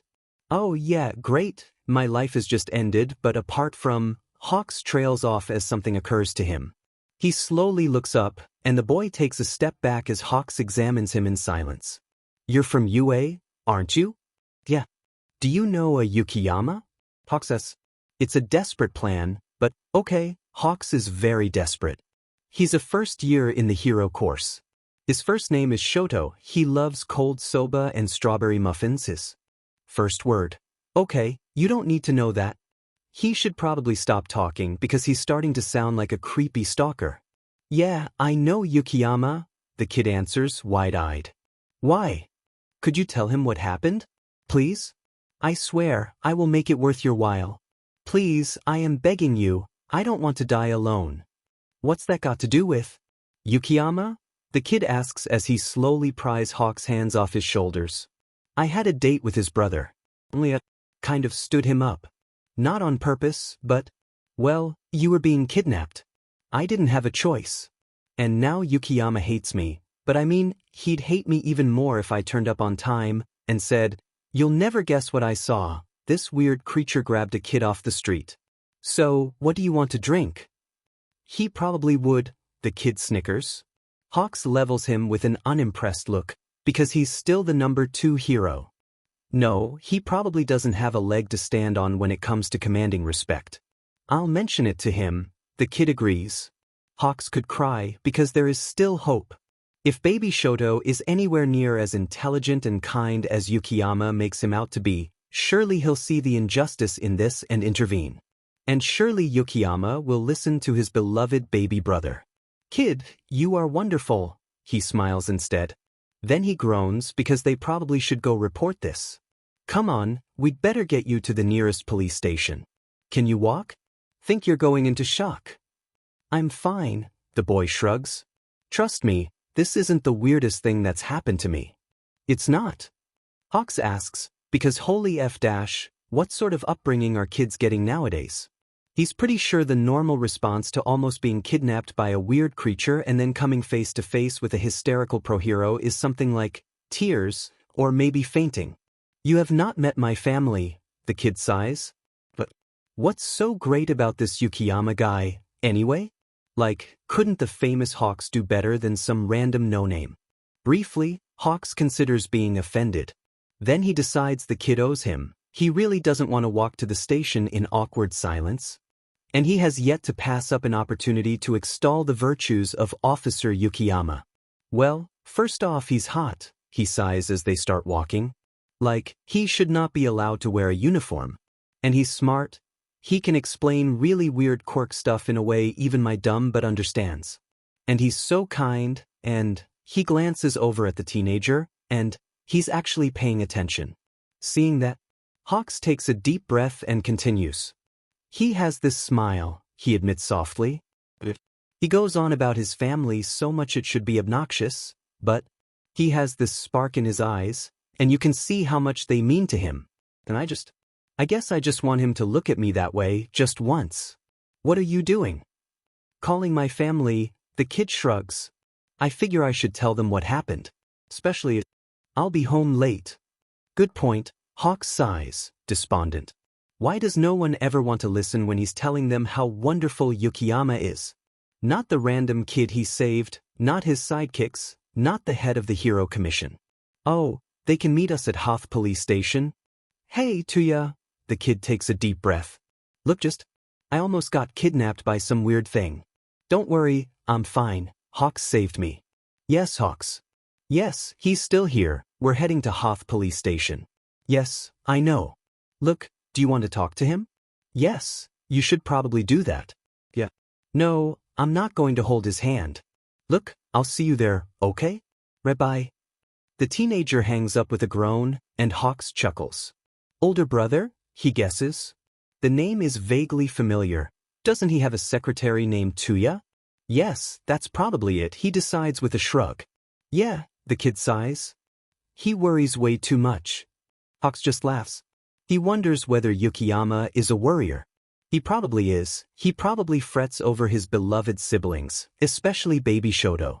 Hawks thinks it might be nice to have someone worry about him. Hawks squawks and almost ducks under the desk. He doesn't, because hero. He does, however, level an unimpressed look at a snickering detective. Yukiyama? He asks, not quite believing it as he turns to find Yukiyama, with a black eye and large bandage wrapped around his head, which only gives Hawks ideas about nurses' uniforms. He has it bad, holding.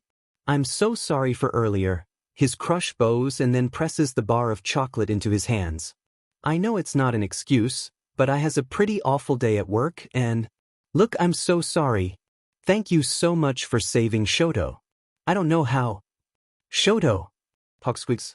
He glances over Yukiyama's shoulder to where the kid is watching them with a cheeky grin. As in baby Shoto. Like your Shoto? Yes. Didn't he tell you? No, he did not. Hawks glares at the kid and decides a little revenge is in order. He doesn't look much like his photo. You know, that time he dressed up as All Might for Halloween? Well, the kid isn't grinning anymore, but Hawks has just realized he probably shouldn't be pissing of someone who possesses blackmail material. Did he say anything particularly embarrassing? Should he consider bribing baby Shoto with an internship to keep quiet? You actually remember that? Yeah, Hawks can't really bring himself to be worried when Yukiyama is actually smiling at him. Would it be weird if he took a quick picture? Just one. Do you want to get something to eat? Oh, the policeman glances over his shoulder. Shoto can come too. My treat. Hawks grins. He is perfectly alright with baby Shoto tagging along if it means he finally gets to buy Yukiyama a meal. Especially while Yukiyama seems to actually be pleased with him. I'll pass, the teenager rolls his eyes. I'll call Kurojiri to get me, and crash at Uncle Hisashi's. I'll be perfectly safe there. Tuya. Kid, I love you, Hawks grins. Hey, Do you want an internship? I'll definitely pass. I have issues with heroes. Empich. Hawks mumbles around his mouth full of ice cream. He looks over at Yukiyama, who is staring down at his hands as he plays with his spoon, his bowl of ice cream empty in his lap. It might not be the perfect date Hawks envisioned, but he can't find it in himself to complain. They bought a big box of fried chicken, several tubs of ice cream and cans of soda, and then traipsed back to Hawks' apartment to lounge on the floor. Somehow, getting to be a part of Yukiyama's routine for bad days feels 100 times better than a fancy meal. Plus, now Hawks knows Yukiyama loves chocolate ice cream and hates strawberry. He has yet to figure out how he can use this to his advantage, but... I just thought you should know, the policeman sighs as he runs his hand through his hair. My SPRM donor was a hero. He was kind of terrible. Like, he only really wanted the fame and not to help people, not really. I just assumed you were like him, especially when you didn't show up tonight. Hawks considers this information. Well, in hindsight, Yukiyama's reluctance makes a lot more sense now. His reputation, his public persona, probably didn't help those initial assumptions. He wonders briefly whether he knows Yukiyama's father professionally, and then frowns. Quite a lot of the photos Yukiyama keeps in his locker, and no, Hawks did not break into it, he just happened to see when he was trying to catch a glimpse of a shirtless Yukiyama, he has problems, feature a tall guy with white hair. Since all of Tuya's siblings apart from baby Shoto have white hair, Hawks just assumed he was the father. But maybe he's a stepfather? It's entirely possible. Who's the guy in the suit? Oh, that's Uncle Hisashi, Yukiyama chuckles. He hesitates and glances over at Hawks and offers, he helped us leave. Hawks silently digests this new information. He can fill in the gaps far too easily, and suddenly Yukiyama's devotion to his family takes on a new light. He wonders how many others know this about the officer, wonders how long it will take for him to truly earn Yukiyama's trust. Well, he might as well start now. My birth name is Kigo Takami, he offers. Well, it's a long story, but I gave it up when I became Hawks. There's more there, of course, much more, but it seems like a decent start. And Yukiyama seems to agree, because he offers up a small smile. Thanks. Hawks decides that they've probably reached the limit of how far he should push Yukiyama, especially on their first date. So he sets his bowl down and grins over at the man. So, like, you said this is your ritual for rough days. We've had fried chicken, we've had ice cream, what's next? Oh, Yukiyama hesitates, and he's actually blushing, and Hawks doesn't think he's ever seen anything more adorable. Well, now I normally settle in for a movie. Really? Hawks doesn't think he could smile any wider if he tried. What's your favorite movie? I've got the TV ready to go, so just... My Neighbor Totoro. Oh. Hawks desperately flounders around, searching for an appropriate response. So you like traditional animation? It's not that, Yukiyama groans. Psst. Look, it's dumb, you pick the movie. Hawks stares at him for a minute, then he makes up his mind and turns his attention back to the TV. Hey, I told you to pick the movie. Yukiyama exclaims as he selects the icon with the weird, gray blob creature. I've never seen it before. Hawks shrugs. And besides, I'm interrupting your crap workday ritual. So we're watching Totoro. Oh, God, you're worse than Natsuo, the policeman groans, but when Hawks glances over, he's smiling. Just fair warning, I always start tearing up when they get the telegram. Oh, it's an emotional movie? No, Yukiyama sighs. He hesitates and then closes his eyes. It was the first movie we watched as a family after we left. All 5 of us, together. Whenever we get to that scene, I remember looking down at Shoto and I felt like we were safe for the first time. So, oh, Hawks winces. He glances up at the screen, suddenly feeling incredibly shitty. Sorry for overstepping. I'll pick another. Oh. I don't mind watching it with you. Yukiyama offers him a small smile, and Hawks almost melts. Besides, I could never date a heathen who has never watched the cinematic masterpiece that is My Neighbor Totoro. You've convinced me, We're watching it right now. But, did you do it? Aizawa hisses. I am sorry, Eraserhead, but I cannot tell you. Aizawa barely resists the urge to scream or punch the blonde fool in the face. Instead he fixes All Might with his most disapproving glare, and is pleased to see the number 1 hero flinch. All Might, please, Principal Nedza groans. We have been here for hours. I would be perfectly within my rights to have you arrested. Now please, tell me why you broke into my office. I cannot say anything in front of Eraserhead. You forced us to evacuate half the school. Nedzu finally snaps. Half the heroes in the area were dispatched. The media will be all over this. It could be a scandal. The symbol of peace convicted of a crime, All Might. Do you have any idea how that would look? I need to know, why did you hack my computer? I didn't hack it, All Might insists. It was unlocked.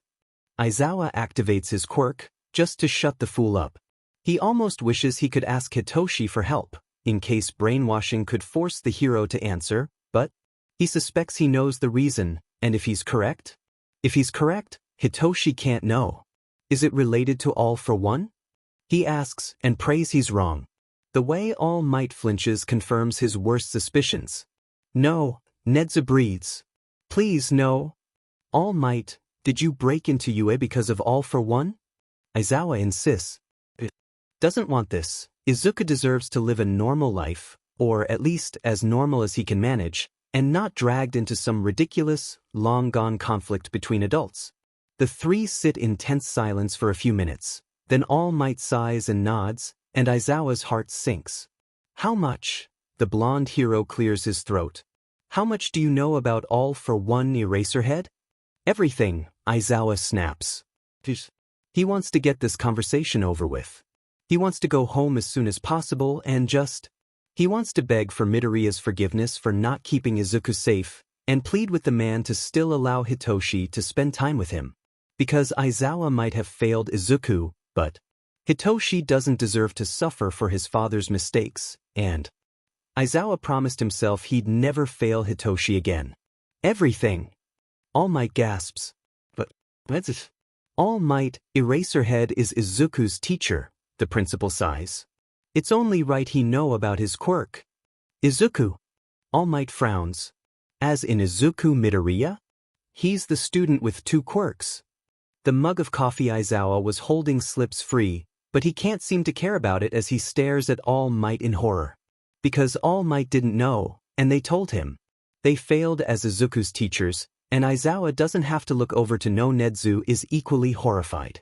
If it were any other student, Aizawa would be said, but this is Izuku.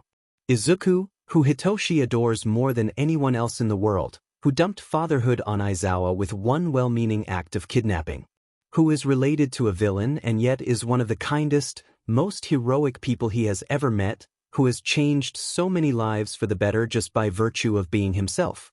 Izuku, who did nothing to warrant the look of absolute horror on All Might's face. And just like that, any shreds of patience Aizawa had are completely gone. Get out, he hisses. Eraserhead, what do? I said get out, you beastie. All Might please leave, Nedza growls. I will call you tomorrow to explain everything, just, please leave now. All Might stares at them both, wide-eyed, for a long moment, and Aizawa almost wants him to refuse. He wants to have an excuse to punch the fool, symbol of peace be d'med, and is almost disappointed when the blonde nods and stands up. All right, All Might nods. But I would like a full explanation tomorrow. And with that he leaves, and Aizawa buries his face in his hands. God, how am I going to explain this to Hisashi? Nedza groans. How are we going to explain this to Izuku? Aizawa counters, and tries to ignore the feeling of utter helplessness. Everyone at UA knows Izuku and his friends to some extent, even if just in passing, and nobody aware of his connection to All for One would ever believe him to ever even contemplate becoming a villain. Hell, if All for One were still alive, Izuku would do everything possible to bring him down. But All Might doesn't know him like they do. Sound of his phone ringing breaks Aizawa out of his spiraling thoughts, and with a sigh he answers. He won't make it home tonight. this morning, he corrects himself when he catches sight of the clock on the wall and winces, but he kind of just wants to hear Hisashi's voice right now assure him that everything will be all right. Hisashi, he frowns. Hisashi, slow. Shoto almost what? It was awful, Shoto sighs. I'm pretty sure I've been traumatized. I can see that, Hisashi remarks as the teenager helps himself to another muffin. You poor thing. Detective Tsukachi just chuckles. What are you doing here, anyway? Hisashi turns his attention back to the man. Don't you have some detecting to do? I needed to ask some follow-up questions regarding yesterday's incident, and Hawks isn't answering his phone, the policeman shrugs. And besides, you always have excellent coffee. It is official, Hisashi's reputation is dead. Not just dead, it has been buried, dug back up, set alight, and its ashes have been scattered at sea. Wonderful, he snaps. I hope you're happy, Izuku. I'm not quite sure how, but I'm certain you're responsible for this. Izuku, the impudent little ray of sunshine, just laughs. All right, Tsukachi reaches for a muffin himself and Hisashi groans. The report says you were attacked by a strange, winged creature. Oh, you mean the flying zombie bat monster? Hisashi groans and buries his face in his hands. The flying zombie? It needed a name, Izuku shrugs. What do you think? That's not a name, that's a descriptive. Hisashi hisses. Where exactly is Izuku getting this from? Was he this unimaginative when he was 14? Alright, fine, All for One was not the most terrifying name he could have come up with, but still. He made it work. Branding is everything to a competent villain. I'm not sure it'll fit in the report, Tsukachi frowns. That's what you're concerned about? It's probably good we didn't go with super freaky, bats hit insane pedo with wings. We are having a talk about naming things, Hisashi sighs. Maybe he should talk with Nedzu. Third year might be a little late for something as important as villains and their ways of thinking. Hell, if Hisashi were responsible for this attack and he found out he was being called the flying zombie bat monster, he would probably stage a devastating attack just to establish that he should be taken seriously. Pissing off villains is a terrible idea, since they tend to have very unhealthy ways of venting their frustrations. Why do heroes never seem to grasp that? Tsukachi, the freeloading BSRD, just laughs. He shakes his head and looks back down at the report and frowns. Unfortunately, the officer in charge of the report doesn't seem to have filled it out correctly. Apart from the wings, was there anything else that stood out about this villain? Well, I don't know, Shoto frowns. I was kind of busy not falling to my death. Any detail could be helpful. Well, I could see its brain. Hisashi chokes on his tea. Its brain, Tsukachi repeats slowly. Yeah, Shoto nods. It was like it was missing the top of its skull. The brain was just there. I think I owe Sansa an apology. Tsukachi looks back down at the report. Its brain. Okay, Hisashi isn't entirely sure what the creature was, but he seriously needs to keep abreast of this case out of morbid curiosity. He can only presume the creature was some lab-grown creation. He's fairly certain most rational people aren't dumb enough to walk about, their brain exposed. Did the person responsible for this never hear of helmets? I have to wonder, though, why you of all people are handling this case. He frowns as something occurs to him. And why you're here alone. Should I be concerned? Or, alternatively, is there anyone that he needs to incinerate before they could possibly threaten Izuku? Perhaps it's time to bug the police department again? There have been a few unexplained disappearances over the past few months, Tsukachi sighs. It took us a while to notice a pattern, but Yukiyama matches the profile we have of the victims. You mean the flying zombie bat monster has been flying around, kidnapping kids? Shoto asks, wide-eyed. What does it want with them? That's just it, Tsukachi sighs. We've not found a trace of the victims. It's like they vanished into thin air. Well, you're the first to get away, and our only lead. Are you sure you don't just need better detectives? Hisashi frowns. It sounds to me like modern villains need higher standards. Dad? Izuku hisses. Excuse me, But somehow I'm not trembling with fear at the notion of flying zombie bat monsters kidnapping random teenagers. Especially if the things are so dim and conspicuous. Hisashi rolls his eyes. Honestly, whoever is behind this had been doing so well. Whatever possessed them to go after a student at UA of all places? And why the hell did they not check the area for high-ranking heroes? He's certain that back in his day. Oh God, he's getting old. Dad. So you don't have any suspicions as to who might be behind this, Midoriya? Oh, would you look at the time? Izuku jumps up and treats them all to the most insincere smile Hisashi has ever witnessed. Come on, Shoto, let's go. We don't want to be late. But muffins? Shove some in your pocket and let's go. Izuku hisses. Bye, Officer Tsukachi. Love you to. Be good. Thanks for letting me crash here. Huh? Hey, let go, Izuku, you'll tear my sleeve. Izuku does not, in fact, let go of his sleeve. In fact, he practically drags Shoto out of the room, and Hisashi glances over to find Tsukachi staring after them, mouth agape. What was that about? Oh, Hisashi finally realizes why Izuku rushed off and pulls out his phone to text his son an apology. Izuku hasn't told the boys about All for One the villain yet. Oh, Tsukachi winces and helps himself to another muffin. Poor kid. That can't be easy. No, I suppose not, Hisashi sighs. Then he looks back up at the policeman. But since we are alone, you don't have to hold back anymore. I'm guessing you're here to ask whether I believe All for One was involved in these disappearances. Close, but no cigar. Tsukachi actually looks embarrassed. Actually, you were our prime suspect until yesterday. Me? Yes. The prime suspect? Yes. Hisashi stares at the man for a second, then he bursts into laughter. My dear detective, he finally manages to get out. If I were responsible, I would not be utilizing anything as conspicuous as strange flying creatures when I have a human teleporter. And I would not be foolish enough to target my own nephew, especially since he's Izuku's best friend. Exactly how desperate for leads are you? I know, Tsukachi groans. It's just, all the missing teenagers had powerful quirks. But that's the only thing they had in common.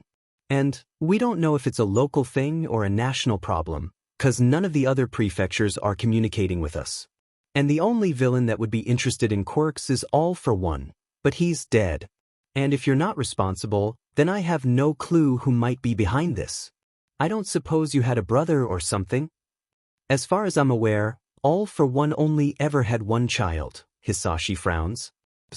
Yes, this fits what he would do if he were still a villain. Is it possible there is someone else who might be interested in quirks? In which case, he almost knocks over the table as he jumps to his feet. If someone is collecting powerful quirks, then the ability to take quirks. Midoriya, calm down. Tsukachi grabs him by the arm. Izuku's true quirk is not recorded anywhere.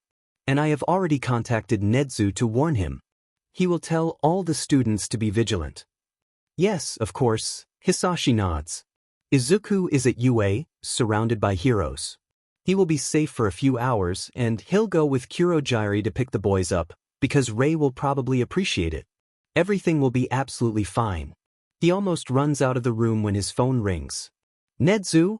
He snatches it up. Could Izuku be hurt? Could the flying bat thing have come back for a second attempt? Could Bakugo have tried to finish the job? What's wrong? And then his jaw drops. All Might did what? You named it what?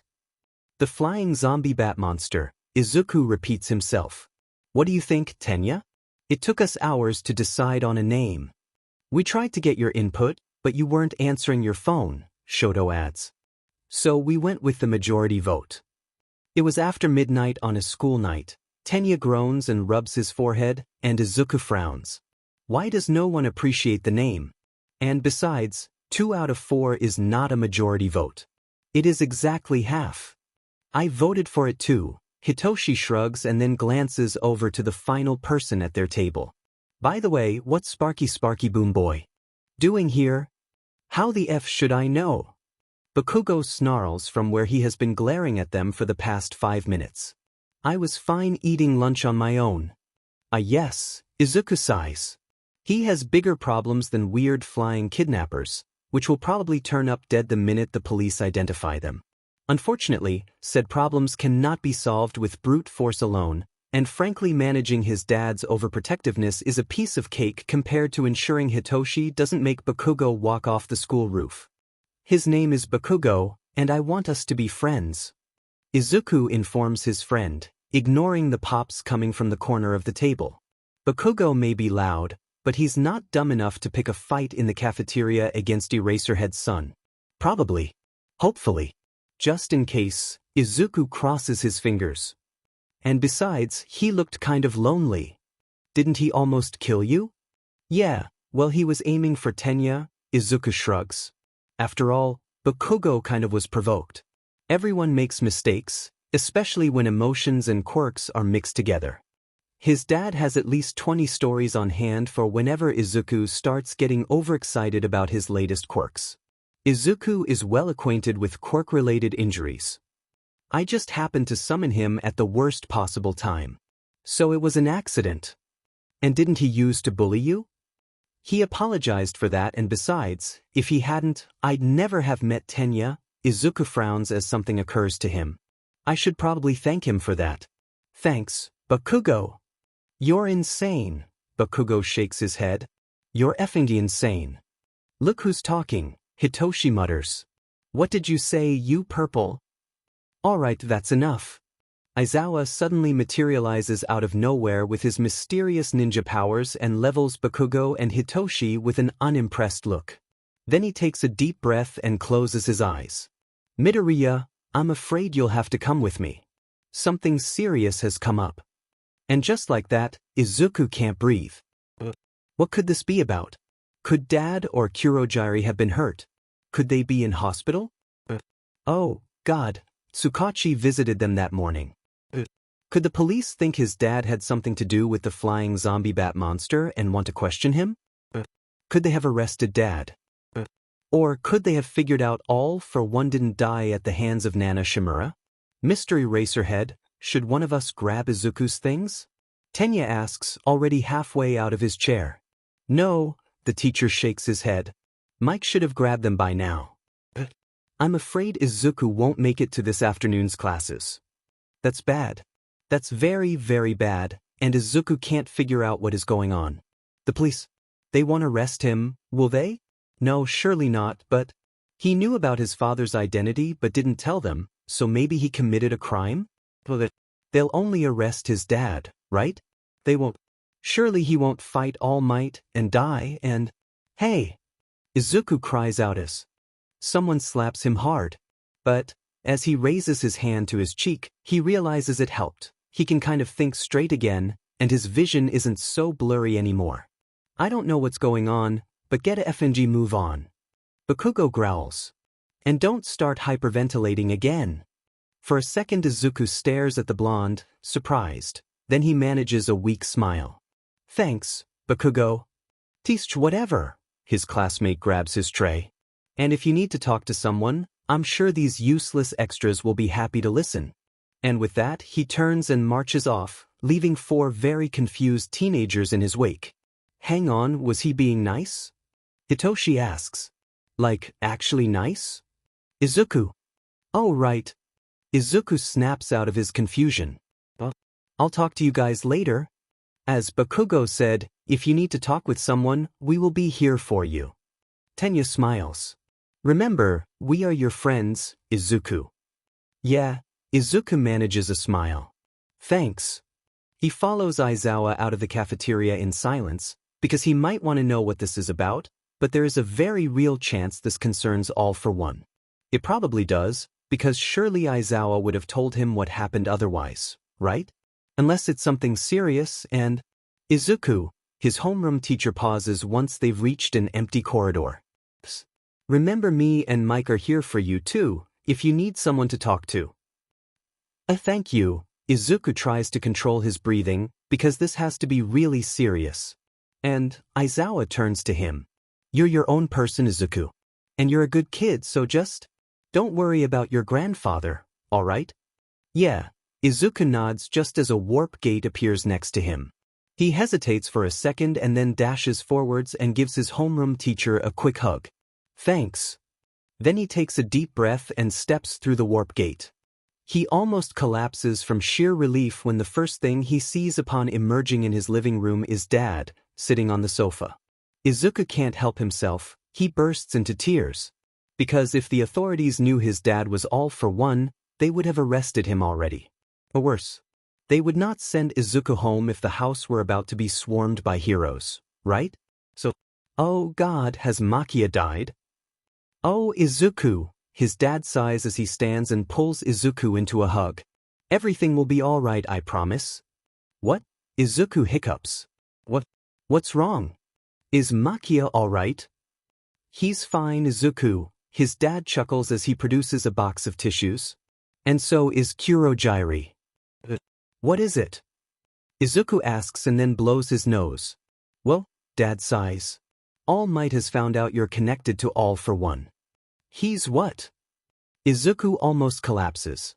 His dad grabs him at the last moment and gently pushes him to sit on the sofa. This is bad. This is so far past bad, Izuku can't think of a decent descriptive. Any hero would be better than All Might, because what if he figures out Dad's old identity? Oh God, Izuku doesn't want All Might to kill. Does Dad? It's not fair. All Izuku wants is a nice, quiet, average life. Izuku, it will be fine. His dad crouches down in front of him. I'll handle this. I've spoken with Nedzu, and we've agreed I'll meet with All Might tomorrow. I'll tell him I'm All for One's son. But how? Izuku sniffs. And what if he figures out you're lying? Izuku, there's no way for him to find out the truth. His dad smiles. Hisashi Midoriya is squeaky clean. Any similarities between me and All for One can be easily explained by us being related, and Nedza believes all my quirks were given to me by my father. And besides, All Might wouldn't just be calling us liars. There are at least a dozen well-respected heroes that will back up our version of events. It will be all right. All right. Izuku manages a watery smile, because Dad's right. He puts so much thought into this, after all, so everything will be fine. Izuku just needs to trust him. How did he find out? His dad doesn't answer him. In fact, he looks away, and Izuku feels his heart sink. Dad? Dad, how did All Might find I'm related to All for One? Izuku, his dad takes a deep breath. Izuku, it wasn't your fault. I don't blame you for anything because you didn't know. What happened? All Might saw you use both summon and attraction during the entrance exam. Izuku's gasps in horror, because he led All Might straight to his father. Hi, Uncle Hisashi. Hisashi groans. He has not been looking forward to meeting All Might, far from it. He might have fantasized about skinning the blonde BSRD alive, especially considering it took over 2 hours to calm Izuku down. It certainly doesn't help that Izuku insisted he wanted to come. However, hi, Tensei. Izuku smiles and Hisashi decides Ingenium is a godsend. What are you doing here? He asks with a sigh as he turns to the young man. Don't you have heroing to do? I figured you guys could do with some backup. The hero treats them to his winning smile. And besides, it's been too long since we last saw each other. Yeah, Izuku deflates a bit and Hisashi winces. Izuku, we talked about this. It's not your fault. No one blames you for what happened. He smiles at his son. I don't blame you for what happened. Yes, but still. Hey. Tensei ruffles Izuku's curls. It'll be fine. I mean, it's not like you're a villain, and anyway, you've got like a dozen heroes backing you up. More if you count Kurogyri's fan club. Not to mention a team of highly competent lawyers, Hisashi adds. Okay, first rule of the day, don't bring up your lawyers, Tensei sighs. It just makes you look suspicious. In fact, maybe you should let me do the talking. You have a nasty habit of saying incredibly terrifying things. I had a terrible role model, Hisashi retorts as they start walking again. And I'm ill. It's highly likely I exhibit a few psychopathic traits. So, could you maybe just stay quiet and let me do the talking? Absolutely not. Hisashi turns his head to glare at Tensei. All Might deserves everything he gets. And frankly, if a few words are enough to scare him, he has no business being the symbol of peace. Izuku shifts anxiously next to him. I wish I brought popcorn. Tensei grins. Hisashi shakes his head at the young man, but there's a part of him that's glad he'll be present. Because, like it or not, Izuku is determined to be there when they speak with All Might. All Might has always been Izuku's favorite hero. It will be difficult enough to face him now, at least this way. At least this way Izuku will know he has the support of his second favorite hero. Izuku, you know? No, Dad. Izuku takes a deep breath and looks up, determined. I want to do this. For just a moment, Hisashi considers forbidding it. He considers sending Izuku home and dealing with the matter himself. He can't protect Izuku forever, not only from villains but from all for one's reputation. All right, he smiles and then presses a quick kiss to his son's forehead. I love you, Izuku. Then he takes a deep breath and opens the door to the conference room. Hisashi. Netsu greets him with a smile. Right on time as always. I'm guessing you'll have your usual. Izuku, would you like some tea? Just some water, please. Same here. Tensei grins as he takes a seat next to Eraserhead. Hey, Kronos. Good to see you again. What's Ingenium doing here? Tenko Shimuragi, well and truly recovered from his antisocial teenager phase, stares at them, wide-eyed. Ingenium is a family friend, Hisashi sighs, and tries to ignore the way the hero beams at the title. I am Hisashi Midoriya, and this is my son, Izuku. I know you, Mr. Yagi, but I am afraid I am not familiar with your friends. I am his sidekick, Sir Knight, the beanpole in his suit supplies. And this is Gran Torino, a close personal friend. And I'm Kronos, and I would like to know what's going on here, Shimuragi huffs. Hey, are those muffins? They're triple chocolate. Izuku perks up as he opens the lid of the box, and Hisashi decides he likes All Might's son. My mum's old recipe. What the hell is all this about, Toshinori? Torino, the meddlesome fool, finally speaks. And how the hell does this guy know you? All Might doesn't answer, he just keeps staring at Hisashi. It's all rather complicated, Hisashi admits as he accepts a cup of tea from Netsu. But, well, I suppose there's no point beating about the bush. I'm all for one's son. What? Torino jumps to his feet and onto the table. Tenko Shimuragi chokes on his muffin. Sir Nightai's jaw drops.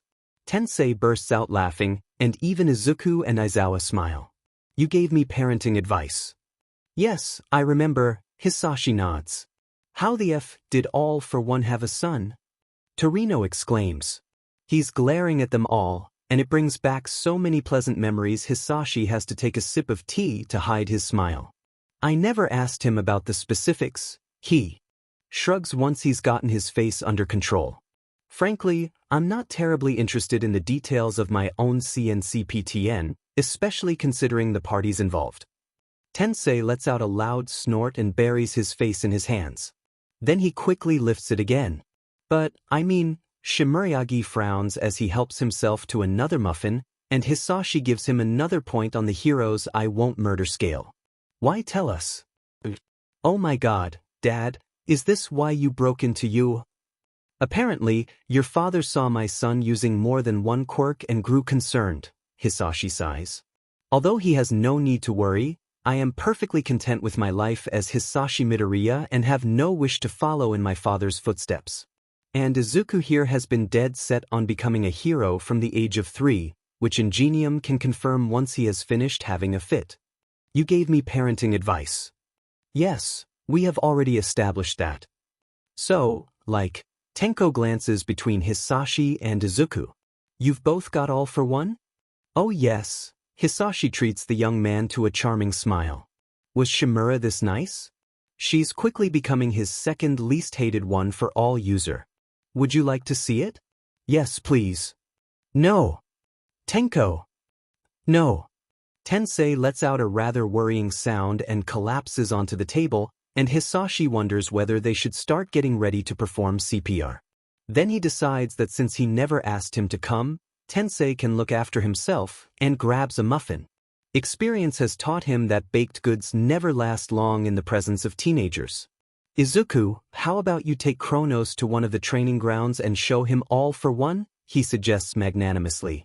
That sounds like a capital idea. Nedza beams. Eraserhead, how about you accompany them? I really don't think. Dad, it'll be fine. Shimuragi rolls his eyes as he stands up. I mean, look at the kid, he's harmless. Like a complete cinnamon roll. Hey. Sorry, Green Bean, but it's the truth. Tenko shrugs and then turns his attention back to the three adults on his side of the table. Besides, Eraser will be there too. Or do you think he's been recruited by All for One? Oh, if Shimura was anything like her grandson, she deserved the honor of defeating All for One. Hisashi is starting to regret killing her. Your son is a charming young man. He smiles at All Might. How about you boys take the rest of the muffins with you? Hey! Tensei recovers from whatever medical emergency he was suffering to grab a muffin. Oh, you're still alive? Dad. It'll be fine, Izuku. Hisashi smiles at his son. I've got Tensei and Nedzu. And besides, weren't you curious about Decay? Tenko, don't say anything. Dad, he's just a kid. Tenko groans. Seriously, I'm so sorry about him. It's okay, Izuku lies. It isn't terribly convincing, and Shimuragi seems to pick up on it, because he treats his father to the dirtiest look Hisashi has ever witnessed. Hisashi makes a mental note to look into some sponsorship deal with Kronos. The lad is a national treasure. He maintains his pleasant facade until the door shuts behind the two young men, then he frowns and leans forwards. Whilst I understand your concerns, I would appreciate if you could at least attempt to be civil in front of my son. Izuku has more than enough to worry about as it is. What were you doing at Nana's grave? All Might glares at him. Were you waiting for me? Don't flatter yourself, Hisashi sighs. My wife had just passed away and was buried nearby. All for One warned me to avoid certain heroes such as Shimura and your elderly friend there. When I saw her name, I recognized it. It was not hard to guess how she died, and as the son of her murderer, it seemed only proper I pay my respects. Proper? Torino glares at him. How the hell do we even know you're telling the truth? For all we know, the kid isn't even your son. Oh, honestly, Hisashi sighs. Tensei, could I please borrow engine for a minute? I promise I'll give it right back. Oh, sure, Uncle Hisashi. That's not what I meant. Torino screams. How the F do we know you're not actually following orders from All for One? Hisashi sighs and examines the man in silence for a minute. He's thought long and hard about this, and he's come to an unfortunate conclusion. There is nothing I can say that will get you to trust me, he admits with a shrug. You do not know me. However, I can assure you that my only desire is for Izuku to live a long, happy, healthy life. I would like to point out there are several heroes, two of whom are present in this room, who have known both me and my family history for a number of years. If I am, in fact, a villain, they are either spectacularly incompetent or I have not done anything to warrant the slightest suspicion. When I last met your son, he was sobbing in a graveyard. All Might frowns. Care to explain that? He had just found out his grandfather was a fearsome villain capable of destroying society as we know it, and his favorite hero's quirk exists solely to kill said grandfather, Hisashi counters. Frankly, a mental breakdown is to be expected. Nedzu suddenly develops a cough. What I would like to know is why you didn't think to inform All Might that there were still people possessing All for One, the beanpole finally speaks. Well, since All for One was long dead, I felt it only fair to leave the final decision up to Hisashi. Nedzu smiles. I made sure beforehand he was not remotely dangerous, of course, and have been keeping an eye on him since. Since he did not pose a threat, I felt it best to respect his wishes. And that's not suspicious. Literally the only reason your quirk exists, All Might, is to end the threat of All for One. Hisashi rolls his eyes. Excuse me for not feeling comfortable confiding in you that both me and my young son happen to possess All for One. Yes, but again, how do we know that kid is really your son? Torino glares at him. Hell, how do we know your wife really died from cancer? The cup in Hisashi's hand shatters. I think you has better leave, Nedzu scowls, his pleasant demeanor gone. We're not going. Who was this Inko anyway? Torino continues. She's some villain too. Get out, Hisashi hisses, and suddenly every hero in the room finds it hard to breathe. You have 3 seconds to leave, and then I will make you regret ever being born. And then they all gasp as the oppressive atmosphere vanishes as suddenly as it appeared, and Hisashi looks down, disinterested, at his bleeding fingers. If you really have to know, she was the most wonderful person ever, he remarks calmly. And I would trade my life for hers in a heartbeat. So, what's it like being related to All for One? Huh. Izuku frowns as he looks over at Kronos. The young hero has been examining him in silence for the past few minutes, but it doesn't feel threatening. Well, what's it like being related to All Might? Good point, Green Bean, the hero chuckles. Tell you what, you answer my questions and I'll answer yours. Deal? Deal. Izuku can't help his enthusiasm. All for One or not, this is the perfect opportunity to learn about a new quirk. Right? Kronos hums. Seriously though, what's it like being related to All for One? Especially considering I'm hoping to become a hero? Izuku sighs. But kind of terrifying. Like, I don't think I'm evil, but I dunno, you don't want to be compared to him? Kronos suggests, and Izuku stares at him, wide-eyed, because you want people to see you as your own person? Been there, done that, got the t-shirt. Imagine 3 years at UA as All Might's son. Yeah, Izuku smiles. That's got to SCK. I mean, I didn't mind it that much. The hero hesitates, then he hunches his shoulders. Look, don't tell my dad I said this, but he only adopted me 'cause my grandmother was his mentor. Sometimes when he or Torino look at me, I think it's like they're not seeing me in that moment. Yeah, Izuku sighs. My dad, he's kind of like that sometimes too. I sometimes feel like I'm a replacement for my mom. Not all the time. He's a great dad and all. Yeah, Kronos nods. It feels strange to stand next to the son of the current holder of One for All, adopted or not. Particularly as when Izuku looks over, he can't help but feel a strange kinship with the young hero. Like, weirdly enough, he can actually relate. Look at us. Kronos suddenly laughs. Our grandparents killed each other, and here we are, getting along. Life sure is weird. Yeah, Izuku smiles. It's nice to have someone who understands.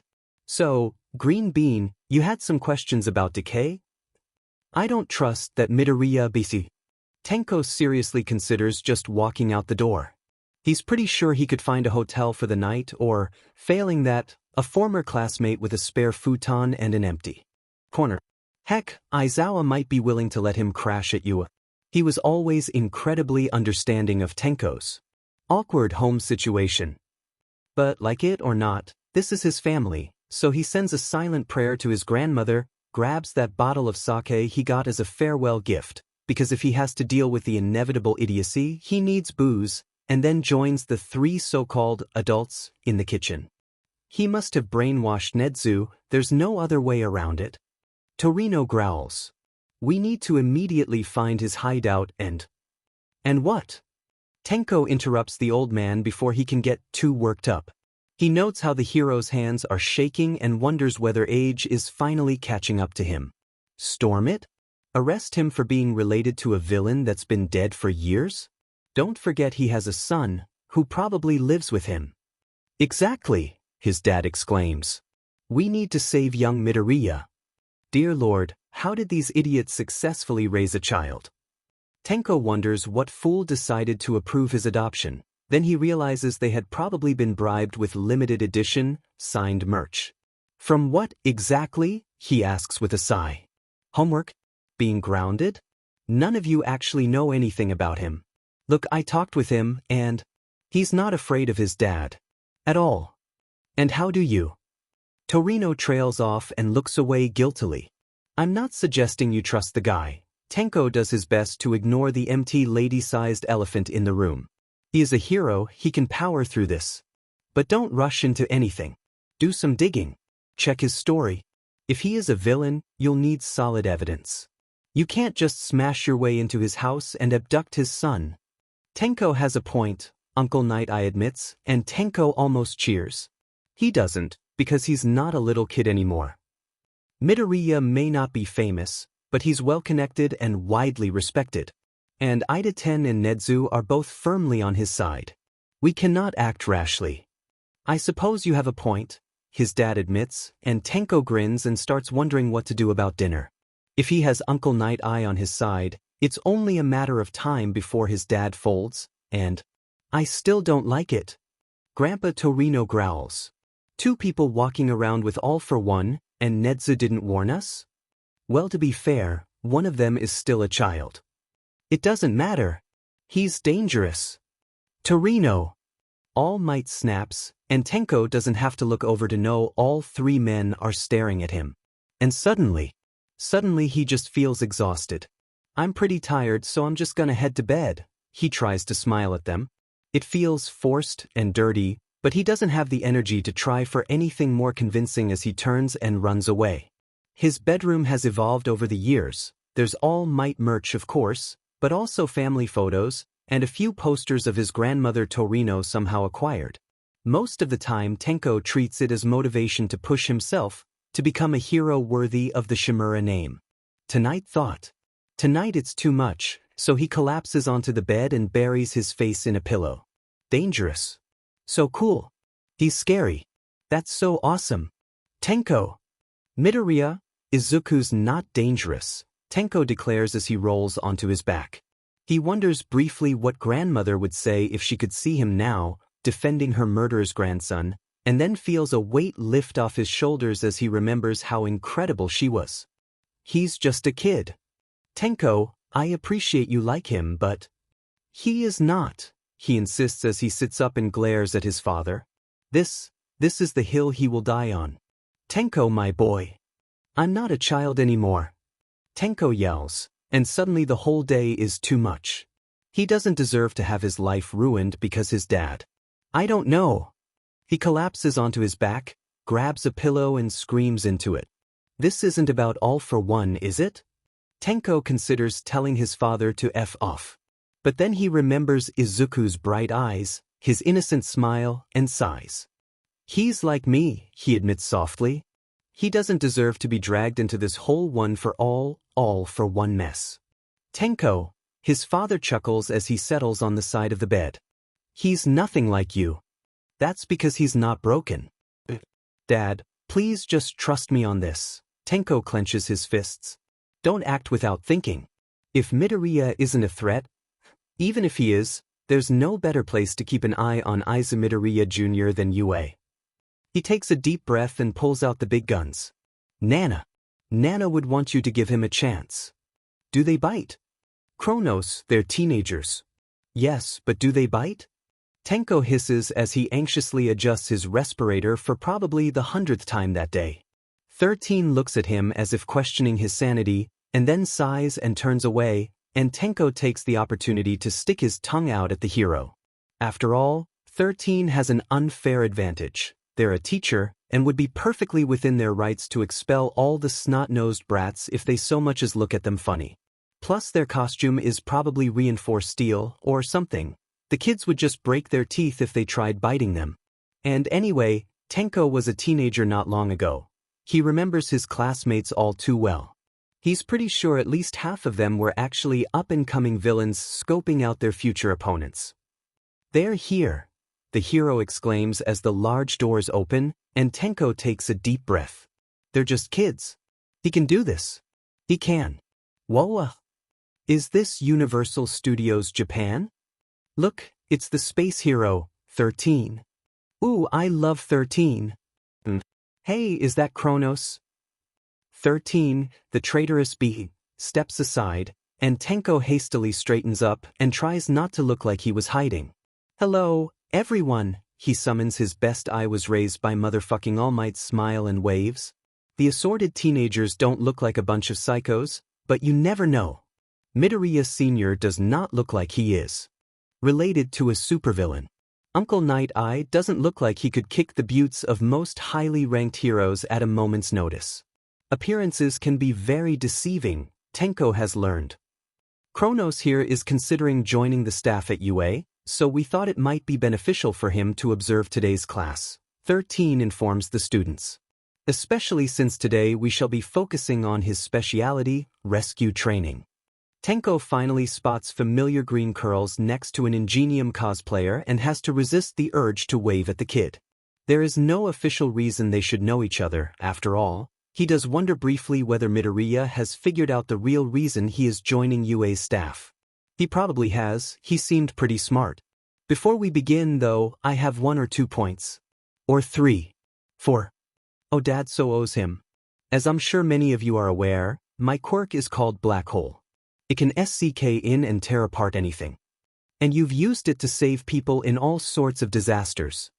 Midoriya finally explodes, a bright smile on his face, and Tenko smiles because he apparently is enthusiastic about all quirks. Oh yes, this cinnamon roll is evil incarnate. Indeed, however, my powers could easily kill. I've no doubt there are some among you with similar abilities. In our superpowered society, the use of quirks is heavily restricted and monitored. It may seem that this system is a stable one, but we must never forget that it only takes one wrong move with an uncontrollable quirk for people to die. Tenko winces, because he knows that better than anyone. During the physical fitness test, you came to learn of your own hidden potential. Through battle training, you experienced the danger that your respective quirks can pose to others. This class will show you a new perspective. You will learn how to utilize your quirks to save lives. Your powers are not meant to inflict harm. I hope you leave here today with the understanding that you're meant to help people. That is all. I thank you for listening. Tenko remembers his first rescue training all too well. And the ensuing panic attack. He scans the group, wondering which of the kids have dangerous quirks. Probably not the cosplayer. Or the kid with the tail. Great, first off. Excuse me, sir, but I think I should sit this out. Everyone turns to stare at some blonde kid, and Tenko frowns. Bakugo! Eraserhead straightens up. What do you mean? The kid takes a deep breath. My quirk. It's dangerous. Not suited for rescue work. So I just. That's precisely why today's lesson is so important, 13 speaks up. To give you a new perspective. Yes, but I'm scared. I don't want to hurt someone. I'm dangerous. How about me and Bakugo stay back and watch you guys? Tenko finds himself speaking up. I'd probably just get in your way. And who knows, maybe we'll figure out some way for Bakugo to use his quirk. Kronos. 13 starts. Alright, Bakugo, you can. Stay back with Kronos. Aizawa cuts him off. Pay attention to what your classmates are doing, and ask Kronos if you've got any questions. He came top of his class in rescue training. See, this is why Eraserhead was always Tenko's favorite teacher. The rest of you head over to the urban disaster zone. I will pick 4 of you to act as casualties, so think about how you'd use your quirks. I expect a detailed argument as to why I should not select you. As the assorted teenagers head off, Tenko takes the opportunity to examine his new charge. The kid doesn't look like a murderous psychopath, so that's a plus. In fact, as Tenko looks him over, he realizes there is nothing whatsoever to point towards a quirk. The kid isn't even wearing a costume, just his gym clothes and boots. So, your name is Bakugo? He asks, because he has no idea how to talk to teenagers. Yeah. Tenko stares at the kid, waiting for him to say anything else. The kid stares after his classmates. Oh God, why couldn't the kid afraid of his quirk be nice and friendly like cinnamon roll? How is he supposed to talk with him? How did his third quirk therapist get Tenko to open up? That's so like, what's your quirk? Bakugo finally looks at him, almost as if he's surprised by the question, and Tenko wonders whether he's dumb. Highly unlikely, since Uedum is honor roll smart by the standards of most other schools. Although maybe he was injured during battle training, that might explain his unease about his quirk. Look, you're here to learn, right? He smiles, desperately trying to look approachable. I may not look it, but I'm pretty smart. If I know what your quirk is, maybe I'll be able to think of. It doesn't matter, the blonde interrupts him. I'm going to transfer out of UA. For just a second, Tenko stares at Bakugo. Then his brain finally reboots and he remembers words are a thing. You're what? Okay, wonderful. It looks like Tenko somehow, with his super great luck, stumbled onto the single human more traumatized by their quirk than him. His identity as the most angsty, damaged, brooding hero is officially under threat, and his legions of adoring fangirls, alright, fine, there are only 12 that he knows about, may turn and abandon him. What is this Bakugo's quirk that he can stake a claim on Tenko's title, some sort of Death Note thing? This is not what Tenko signed up for, and his dad owes him big time. But, have you talked about this with Aizawa? Or Hound Dog? He asks, because he is an adult and mature, and holy crap, they are more equipped to handle this right now. Somebody come save him. Deep breaths, remember to breathe. I know there are other hero courses, but I'm not going to be a hero. Bakugo cuts him off again. I'm not cut out for it. Part of Tenko wants to wash his hands of this whole mess. This is not what he signed up for, and he is not equipped to deal with someone having an existential crisis. Insert internal screaming here. But at the same time he can't run away, because you're drowning, he mumbles. What the? Look, kid. Tenko takes a deep breath. It isn't that different from running into a disaster zone, and it's strange how that thought soothes him. He can hear his respirator thundering in his ears, feel the ground under his shoes. He's calm. He can do this. He's not a monster. That I don't know what you did, but I've been there. Still am there, sometimes. But that guilt you're feeling, it's an anchor. It drags you down, deeper and deeper, until you can't breathe. Until you can't struggle anymore. But if you give up now, that guilt is going to destroy you, I guarantee. You don't, I don't know. Tenko laughs bitterly. He can feel 5 figures behind him, 5 specters that follow him into every disaster zone, and he clenches his fists. I killed people. I killed my family. And it may have been an accident, but I have to live with that for the rest of my life. I have to save people with the knowledge that in their last moments, to my family, I was a villain. But I've also realized that I need to move forwards. Being a hero means my quirk can save people. It means I can try and make up for what I've done. So just don't give up quite yet. Talk to Hound Dog. Talk to Eraserhead. Make an appointment with a quirk counselor. Try not to drown. All right. Izuku hums as he looks around at his classmates. Landslide zone, landslide zone. Shoto, you should be on standby in case of another landslide. You can use your quirk to block it. Jiro, Koda, you can use your quirks to locate survivors. He really is a quirk nerd, he hears Kaminari mutter. You should see him with his dad, Shoto snorts. Especially during the sports festival. I'm pretty sure they've written scientific papers during the intervals. Izuku sighs. It was one time and it was his dad that just jotted down a few notes, nothing more, and starts considering his remaining classmates. Yaoyorozu needs to focus on making medical supplies. Kirishima can be on the excavation team. Midoriya, there's something that's been bothering me. Izuku frowns. He's still trying to figure out how to best make use of naval laser, besides having Aoyama lie down and act as a human distress beacon, because that would not look good in the press, when he turns to his classmate. What is it, Azui? Call me you, the girl tilts her head. Your quirk is very confusing. That oh crap, this can't be good. What do you mean? He tries to summon his most nonchalant smile. On any other day, he could manage, but the confrontation with All Might is still fresh in his mind. He is not ready to come out to his classmates about his frankly rather creepy quirk. Let alone the whole related to a supervillain thing. Heck, he's pretty sure Auntie Ray doesn't know. Yeah, Azui, what do you mean? Wonderful Ciro asks. He's got some weird teleportation quirk. You saw it during battle training. Yeah, but could have sworn you healed me during the entrance exam. Uraraka speaks up. Do you have like 2 quirks? Oh crap. Non. Aoyama shakes his head. He had a levitation quirk. I am Trace, sir. Holy FNG sheet, no wonder All Might found them. Izuku is absolutely the worst son ever. That it is therefore completely understandable that you had a panic attack. Tenya, do me a favor and never comfort me again, Izuku groans. It comes out rather muffled, since he is attempting to suffocate himself with a pillow. After all, if he's dead, he won't have to face his classmates tomorrow. Then again, if he's dead, half of Tokyo is likely to be wiped out. Being a hero is exhausting. On the plus side, it'll be a while before anyone asks about your quirk again, Shoto mercilessly adds, and Izuku wonders just how hard it would be to murder his friends.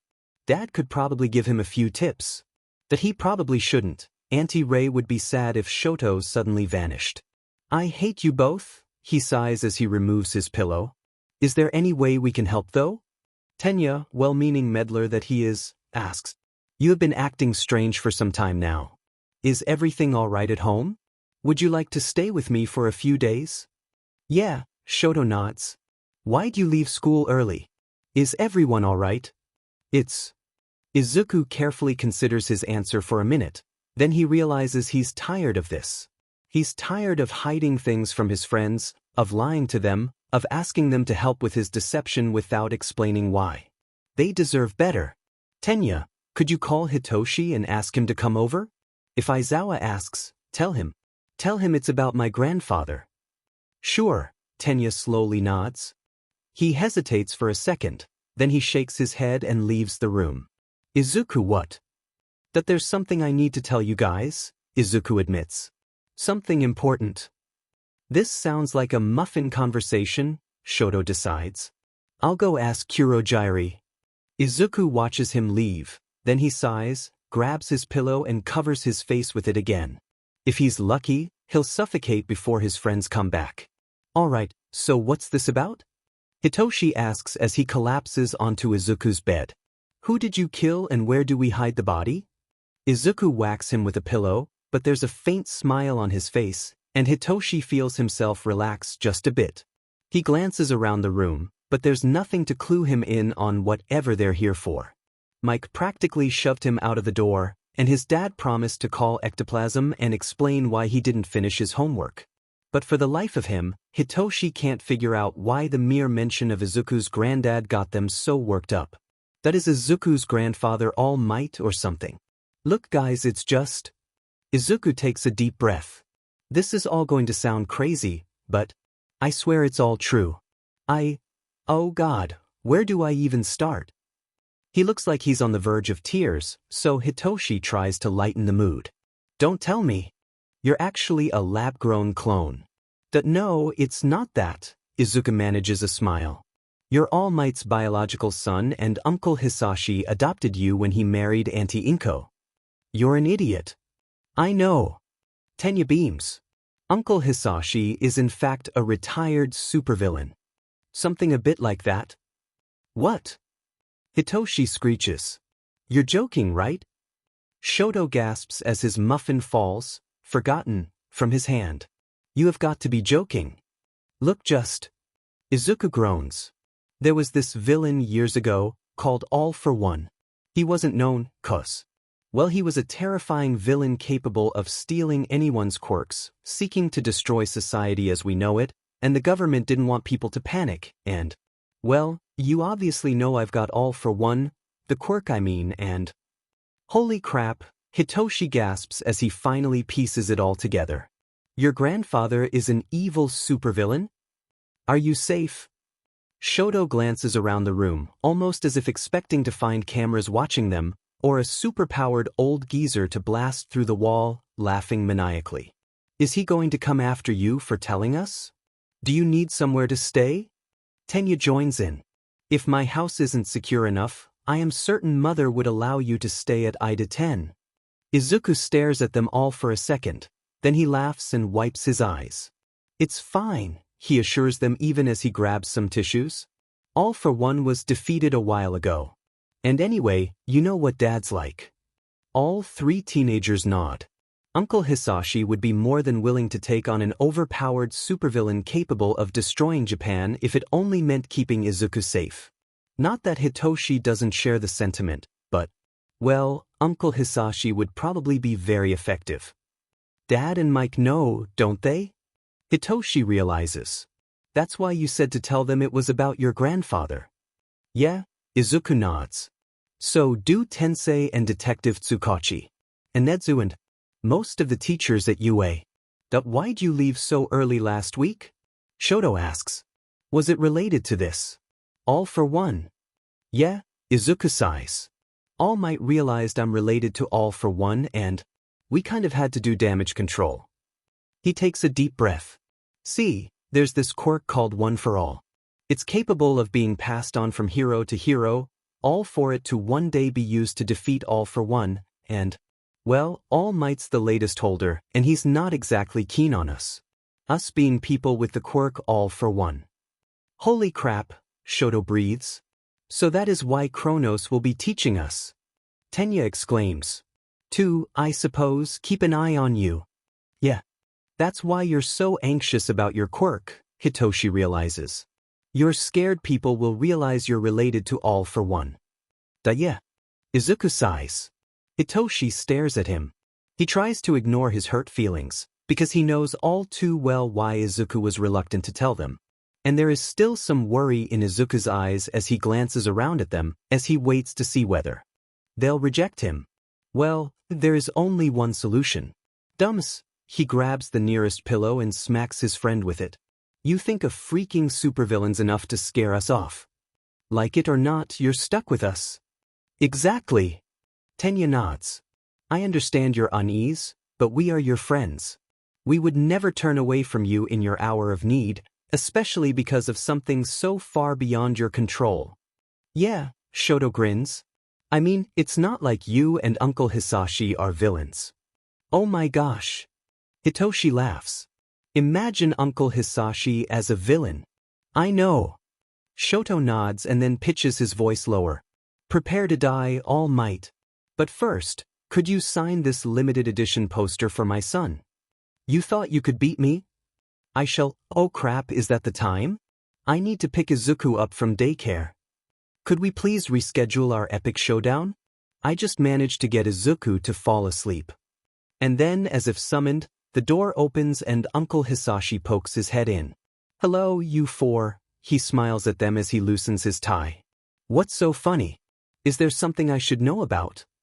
Hitoshi stares at the man, then he lets out a long snort and collapses sideways, laughing like a maniac.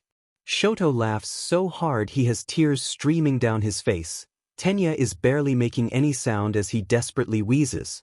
Izuku just buries his face in his hands. Izuku, what's going on? A very confused Uncle Hisashi asks.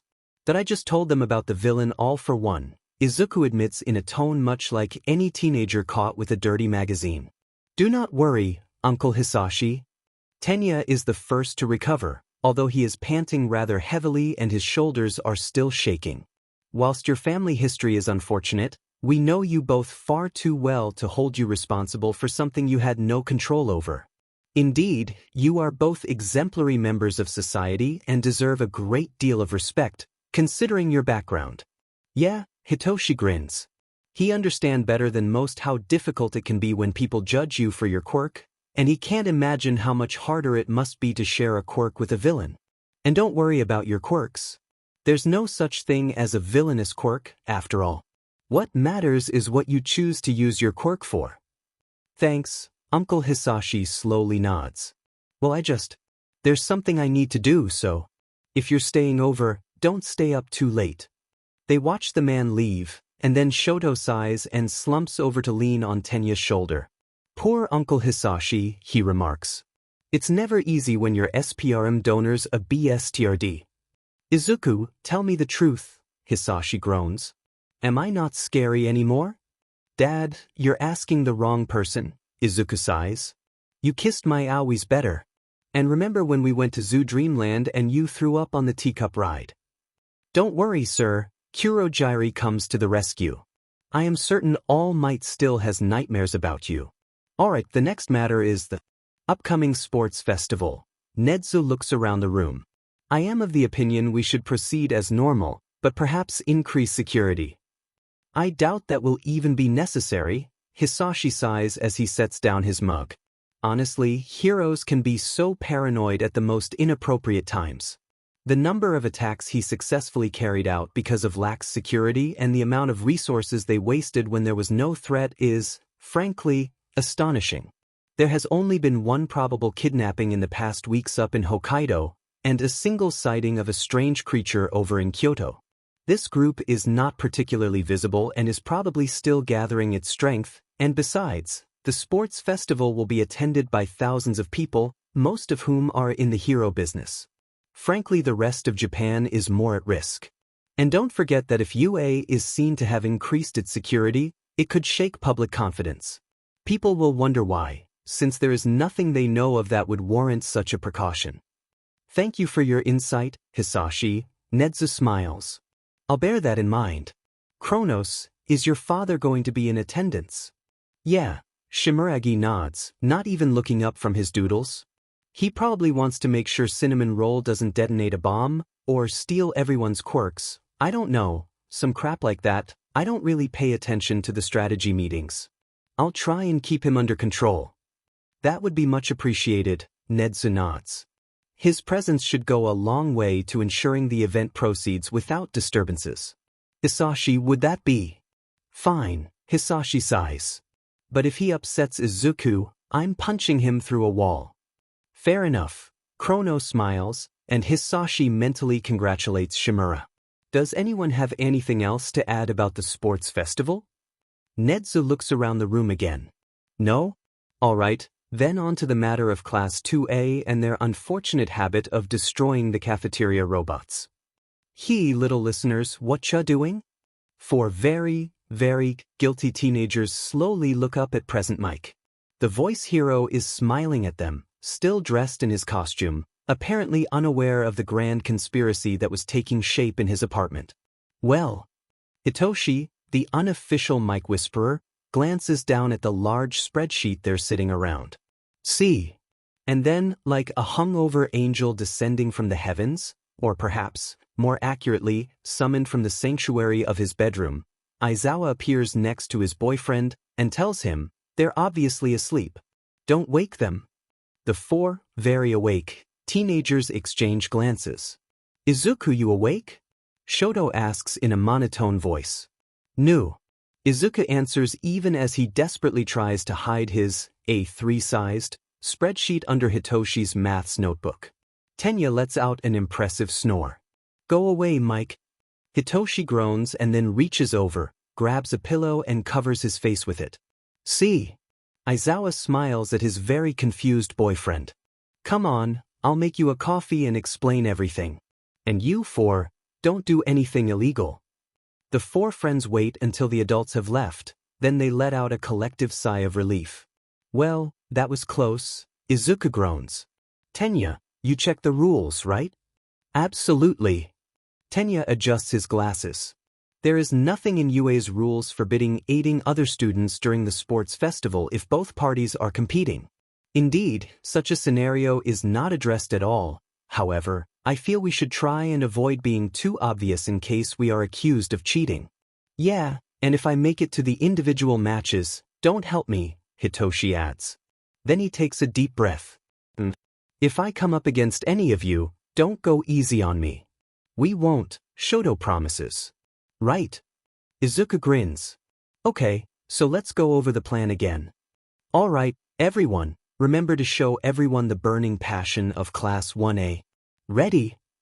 Let's go. Plus Ultra. Did you even sleep last night?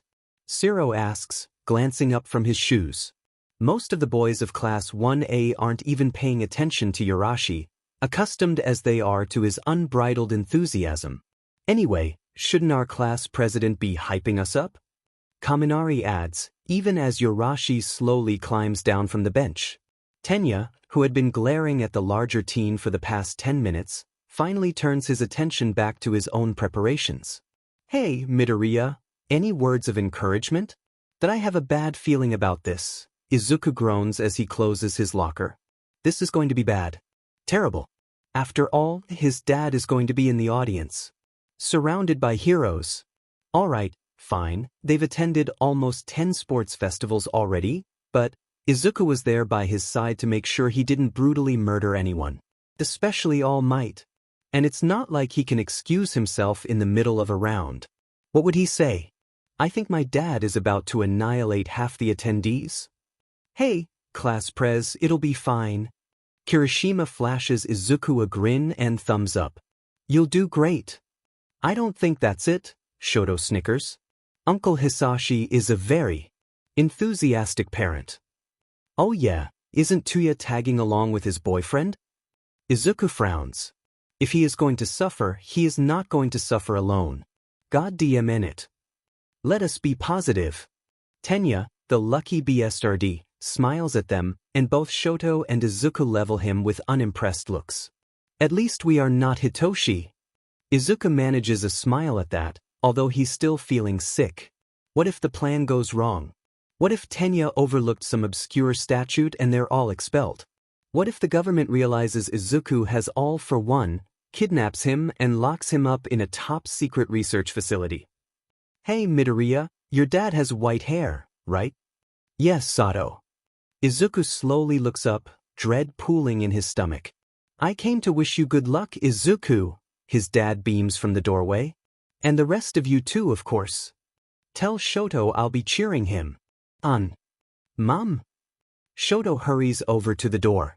What? I had a spare ticket, Dad shrugs. Anyway, Izuku, do you have a minute? I'd like to talk to you privately. Oh, sure. Izuku slowly stands up. As he passes him, Tenya reaches out and squeezes his shoulder as a silent show of support, and Izuku manages a weak smile. And then he's out in the corridor, following his dad until they've reached an empty room. Dad, what's? Come here.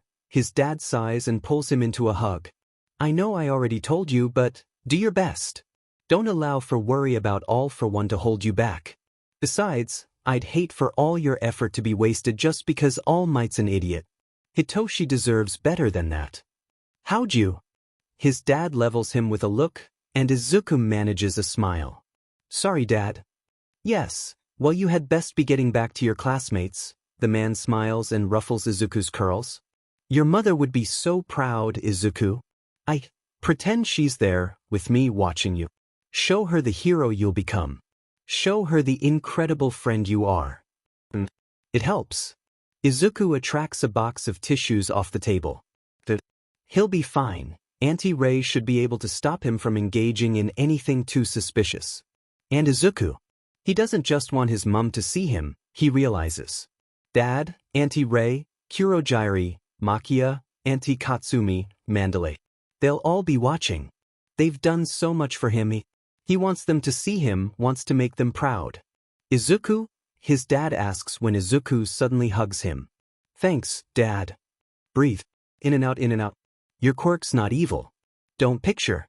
Hey, Baku brat. Kronos. Katsuki manages a weak smile as he looks up at his teacher? Mentor? Friend? He's been struggling with the correct label for a while now, wary of overstepping, afraid that the young hero will decide to step back if he comes on too strong.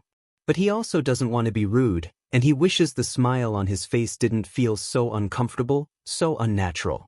Shimuragi doesn't seem to mind, though, as he moves to stand next to Bakugo, and Katsuki feels himself relax ever so slightly. The gesture is appreciated. It means he doesn't have to worry about maintaining the correct facial expressions, disguising the dread he can feel in the pit of his stomach.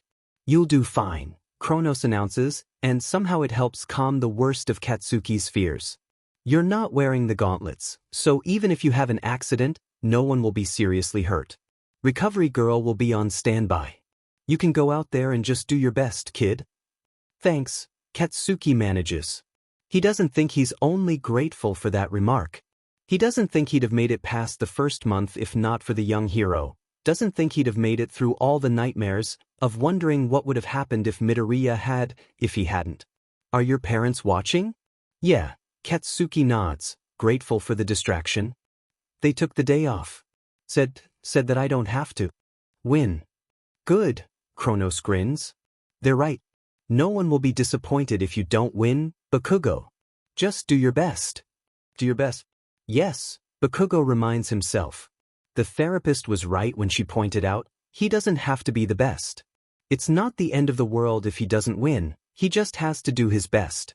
And just then he spots a familiar mass of green curls, and takes a deep breath, and before he can chicken out, he calls out, "Midoriya, good luck." "Thanks, Bakugo." "Good luck." The other teenager waves and then turns back to the white-haired man he's with, and Bakugo feels a strange sense of pride. "Yeah," Kronos chuckles. "Good luck, Baku brat." Good morning to you all, ladies and gentlemen, and welcome once again to UA's Sports Festival. I'm sure you're all excited to see what our talented students have to offer. Without further ado now, please get ready to welcome the incredible Class 1A. "Oh God," Shoto whispers. "Who let Mike be the announcer?" Izuku manages not to snicker as they line up. He feels a faint twinge of nerves as he scans the crowd. Then he spots a familiar figure and nudges his friend to point out their parents. And next up, we have the amazing Class 1B. Wait for it. And now, ladies and gentlemen, here come the true stars of this festival, the wonderful, incredible. Hey no. Shota, give me that. Everyone in the stadium turns to stare at the announcer's booth as the speakers broadcast the sounds of a scuffle. Then, finally, a new voice comes over the speakers. Present Mike is banned from announcing until he can remain impartial, Aizawa informs the stadium. But Shota, they hear in the background. That he's so handsome. Hitoshi buries his face in his hands. Shoto and Izuku glance over at where Hisashi and Rei are sat in the front row, beaming and sigh. Seriously, Tenya is so fortunate. Right. Midnight hurries up on stage, obviously desperate to distract the crowd from Mike. She almost trips, but recovers admirably and strikes a pose. Well, it's time for the athlete's oath. This year's student representative is from Class 1A, Izuku Midoriya. Izuku winces. He almost wishes someone else was chosen, but Nedzu had been right when he pointed out this would be the perfect opportunity. Izuku Midoriya can make a good impression, become a familiar face to the public. If he has a good reputation, becomes trusted by the people he will protect, it can help him in the future should anyone question his quirk. It doesn't help his nerves when he steps up to the microphone. Izuku takes a deep breath and looks down at his classmates. His friends. I know we're all very different people, he begins. We're all here for very different reasons. And some of us are just here because we have to be. But some of us are here to push ourselves, to find our limits and push past them. Some of us are here because we are grateful to those who have helped us get this far and want to show how much we've grown. And some of us are here despite others and now want to prove everyone wrong. So, whatever our reasons, consider why others may be here. And let's all do our best. Yeah. They'll all do their best. That's my son, Hisashi proudly announces to the hero sitting next to him. Well, pretty speech or not, he's still going down, Rei snickers. You take that back. Shoto may be powerful, but Izuku will still kick his butt. Izuku might be talented, but Shoto will wipe the floor with him. I knew front row seats were too good to be true, the hero groans. Mike mutters as he glares at his boyfriend. Honestly, Hisashi, Shota sighs as he mutes his microphone. Why did they let you be the announcer? Did I threaten to resign if they assign me to a different year, Mike admits. But I don't want to miss anything. And I want to show Hitoshi my support. You shouldn't. What? Shota. Mike jumps to his feet. There are many things he has compromised, conceded, on for the sake of their relationship, but this is inexcusable. Just because you don't. Hisashi, think about it. His boyfriend levels him with a look and Mike slowly sits back down. We may be Hitoshi's parents, but we're also heroes and teachers. And how would people react if they knew? Do you honestly believe they wouldn't think we gave him an unfair advantage? Just think about Kronos.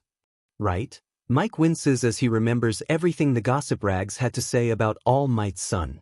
This is the problem with dating someone smarter than him, and also why he decided Shoto would be a great teacher. His boyfriend can make him feel like a foolish teenager. Sorry, Shota. And do you think Hitoshi would be happy with that? After all, He doesn't need us screaming ourselves hoarse to know we're here for him. Plus, Shota finally smiles. It's not like he needs us. He's got a small army down there for him. Shota, Mike sniffs and smiles. I think I've fallen for you all over again. Shut up and just take your binoculars. See, this is why I love you. Mike laughs and presses a quick kiss to his boyfriend's cheek. Then he grabs the binoculars and leans forward, ignorant of how red Aizawa flushes. Hitoshi, Hitoshi. I see him. In the second row, next to Izuku. Oh, they're such great friends, they're adorable. Actually, Hisashi. I know I don't say it much, but And they're off. Go, Hitoshi, go. Hisashi, stop using your quirk. I want to watch too.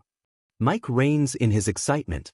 Which isn't exactly difficult, because Shota, why do we always make the gates so narrow? It's kind of anticlimactic. Hisashi. Oh, they're through. Hitoshi, Hitoshi. There he is. Mike grins. Wind Boy is in the lead, with Shoto close behind, but who cares about them?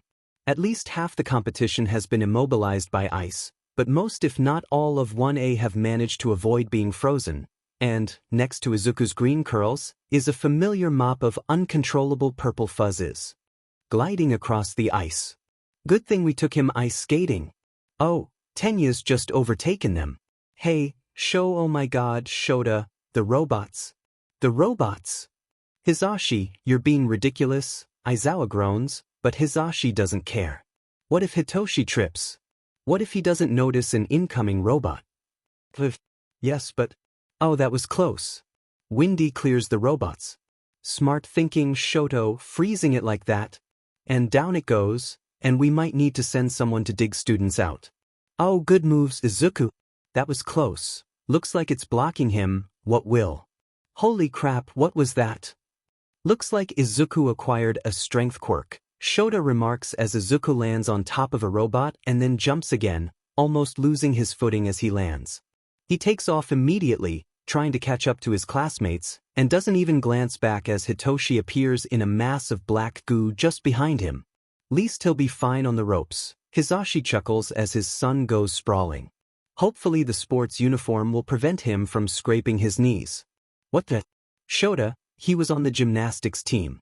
I dragged you to regionals. Oh yeah.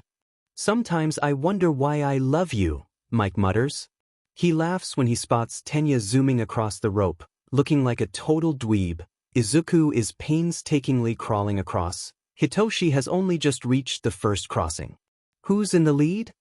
Still Yarashi, Shota shrugs. But Shoto's close behind. Ooh. Mike swivels to get a better view and shrieks when a mine explodes. Holy crap, who designed this course? Hisashi Midoriya? I think I just lost hearing in my right ear. Shoto's caught up to Windy. Mike recovers quickly. Tenya's close behind, but... Ouch, that's gotta hurt. Izuku. Middle of the pack, but he seems to know where the mines are. And Shoto's gone flying. And Windy's in the lead again. Oh, Izuku's caught up to Birdie, and... Why'd he step on that mine? What? Shota perks up and leans forward, even as the crowd cheers. Someone has just won. Can you see anything through the smoke? Mike frowns, then he gasps. It's Hitoshi. Go, Hitoshi, go. Izuku did it so no one would see him use summon, Aizawa grins. Everyone's distracted after all. No one will notice some kid appearing. Who won anyway? Yarashi. Oh, good for him. Oh, they're so adorable. Mike grins when Izuku pulls Hitoshi left, obviously to avoid a mine. He cheers when they cross the finish line, and throws his arms around Shoto. They survived, Shota. Top 10. His boyfriend smiles. They're all moving on. Oh, Shota, Mike sniffs. I'm so proud. Hisashi Yamada, give me that microphone. Mistman, why doesn't little Lord just kill them all? Why does he have to run around like that? Rock, paper, scissors? Fuyumi suggests with a sigh, even as Detective Tsukachi slowly inches away from Makia. Oh no, I have a paper due. Natsuo hisses. I can't risk all my brain cells dying off like last time. It's simple, Makia, Kurogiri announces even as he warps back into the living room, a fresh jug of lemonade in hand. They're all his friends and he's playing tag with them. And if they die, he'll be very sad, so he can't just kill them. Oh, the giant beams as he straightens up. Like best friend and penguin and fuzzy. Little Lord has so many friends. I've just had a thought, though. Fuyumi suddenly straightens up. How the f do we explain the battles? Right, the next challenge is midnight beams down at the assembled students. Cavalry battle? Seriously? Kaminari frowns. How's that even gonna work? Alright, let's show everyone. Shut up, Yurashi. Half the assembled students from Class 1A shout. I can't believe he's really like that, Hitoshi whispers to Izuku. He's kind of like a giant puppy. Izuku frowns, then he snickers. Actually, you're right. Gonna be hard for him, though, coming first. Everyone will be gunning for him.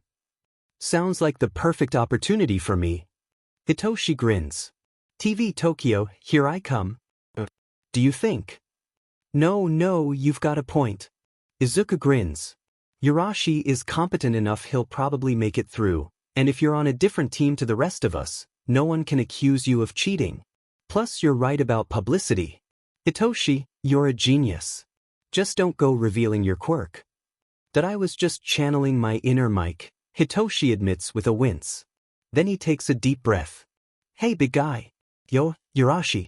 Want to team up? Izuku just laughs, because of course Hitoshi would gravitate to someone like Yurashi.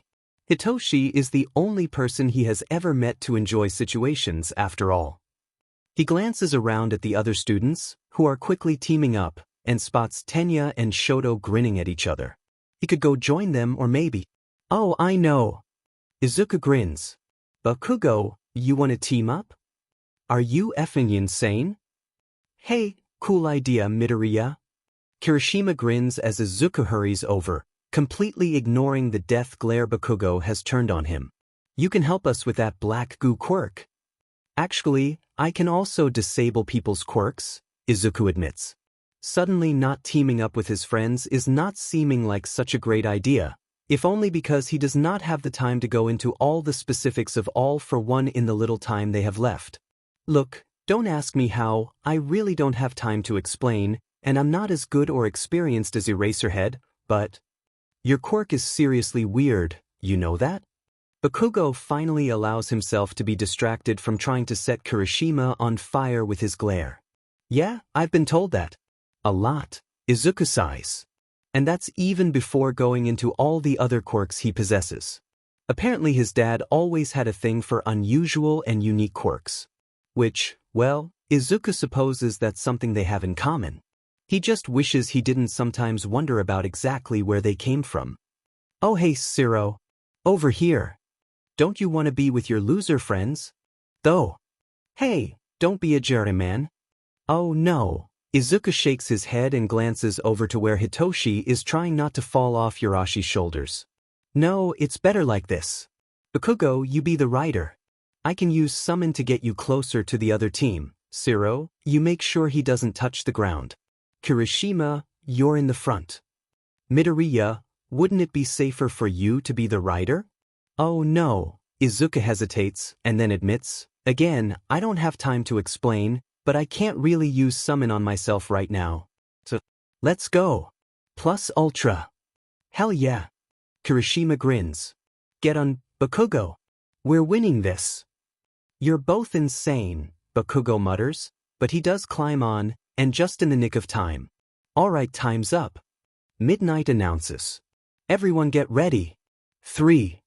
Izuku takes a deep breath. 2. Be careful but don't hold back. 1. I love you, Izuku. Go. We're going after the 10 million points. Bakugo growls. On it. Izuku grins. They're not the only ones gunning for Hitoshi's team, but Izuku just laughs as he activates summon. Siro, you're up.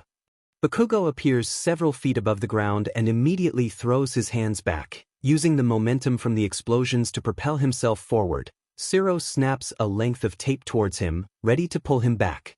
Yurashi spots them, though a massive wind whips up, pushing all the teams back and sending Bakugo skywards. "Oh no you don't." Izuku mutters and takes a deep breath. And then the wind changes, launching Bakugo back towards the group, hand outstretched, even as a gust seems to push Hitoshi's headband towards him. "What the?" Yurashi gasps, but Shiro's already reeling Bakugo back. Izuku can't pay any attention to his team. The field is a missive confusion of quirks and sensations, and it takes almost all his attention to send Whirlwind back towards its original owner. Or at least he hopes he got the original owner.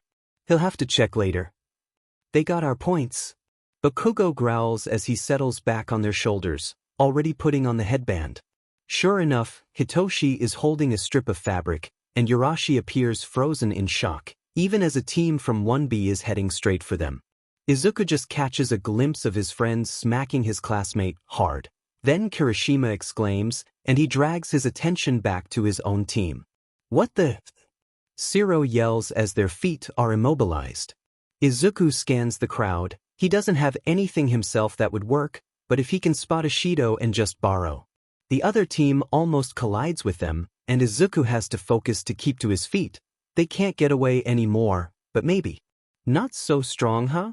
The rider laughs as he easily dodges Bakugo, and Izuku feels his heart sink because Bakugo is hesitating. He's not using explosion offensively, just trying to keep the boy away, and or maybe your quirk is just wasted on someone like you?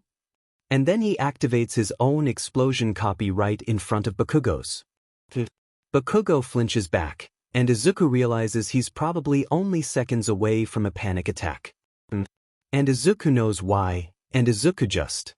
Something in him breaks. "Izuku is FING said. "You be," he yells, and yanks copy away from the smug blonde. The blonde reels, obviously shocked, and Izuku seizes his chance to attract his headband. And then he activates Summon and sends Monoma's team all the way over to the far end of the field, just below where his dad is sitting. His throat is starting to itch, but Izuku doesn't care as he holds the headband up to Bakugo. "Bakugo, man, snap out of it." Kirishima yells. "It's not over yet. I need to take a break." Izuku rasps and then coughs. "Let's play defensive." "Sure thing, Midoriya." Kirishima nods. "We're in the lead." "Bakugo. Come on." "I'm fine," the blonde gasps, and Izuku winces as he hunches over. Fine. I'm fine."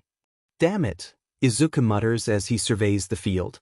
Several of the other teams are fighting or running around. Hitoshi seems to have acquired another headband, and his team is surrounded by a strong wind, keeping others at bay. Tenya and Shoto seem to be holding strong, several headbands around Shoto's neck. Only a few minutes to go. "To the left," Shiro yells. "Bakugo, come on." "I'm fine," the blonde snarls, and then blasts the incoming rider in the shoulder. Izuku doesn't comment on how his hand seems to shake. "Run," Kirishima declares. "Hey no. We're not. Majority vote, Bakugo." Shiro yells as they leg it. "No we. It's a revolution." Izuku adds. "The horses have taken over." You. Bakugo screams, chokes, and then he laughs. "What do you know?" Hisashi beams. "Izuku won." "But it was a team effort," Rei grumbles. "Hisashi has no right to look so smug. Shoto beat him in the first round. And yet Shoto lost to the big guy." "Shut up, Hisashi. It'll be a while before the matches start," Hisashi chuckles as he stands and stretches. "I'm going to get a coffee. Do you want your usual sugary abomination?" "Thanks," Rei smiles as she joins him. She glances around the stadium, idly wondering how many people are in attendance. "I'll call Tuya, see if he wants to meet up. Hawks could probably use a break." If Tuya is true to form, by now Hawks has probably been forced to memorize an itemized list on why Shoto and possibly also Izuku are the most talented, incredible, kind, wonderful. Maybe she should buy the hero a coffee. She shakes her head as they split up, Hisashi taking a deep breath as he heads towards the inevitable queue of people waiting for drinks, and Rei finds a nice, quiet corner to dial her eldest. Mum, did you see that? Tuya answers on the second ring. Oh my god, who knew Izuku could kick butt like that? I saw. Rei laughs. Actually, I'm at the stadium with Hisashi. Front row seats. Seriously? Go Uncle Hisashi. Hey Hawks, come on, let's go meet up with Mum. That I'm not ready to meet your parents, she hears faintly and... Poor Hawks. Then again, she doubts anyone can ever be quite ready to meet Hisashi Midoriya. My mum's nice. Now come on. Mum, where are you? We'll come meet you. Alright darling. Rei nods and gives her son the best direction she can. I love you. Love you too, Mum. See you soon. Rei smiles as she pockets her phone and leans back, intent on waiting for her son. Hisashi will be a while, but there's no rush, all of her boys, and isn't it strange to consider just how much her family has expanded, will be moving on, and she doubts they'll participate in any of the games. She just needs to make sure she's back in her seat by the first match. Rei frowns, because she knows that voice and slowly turns. Endeavor.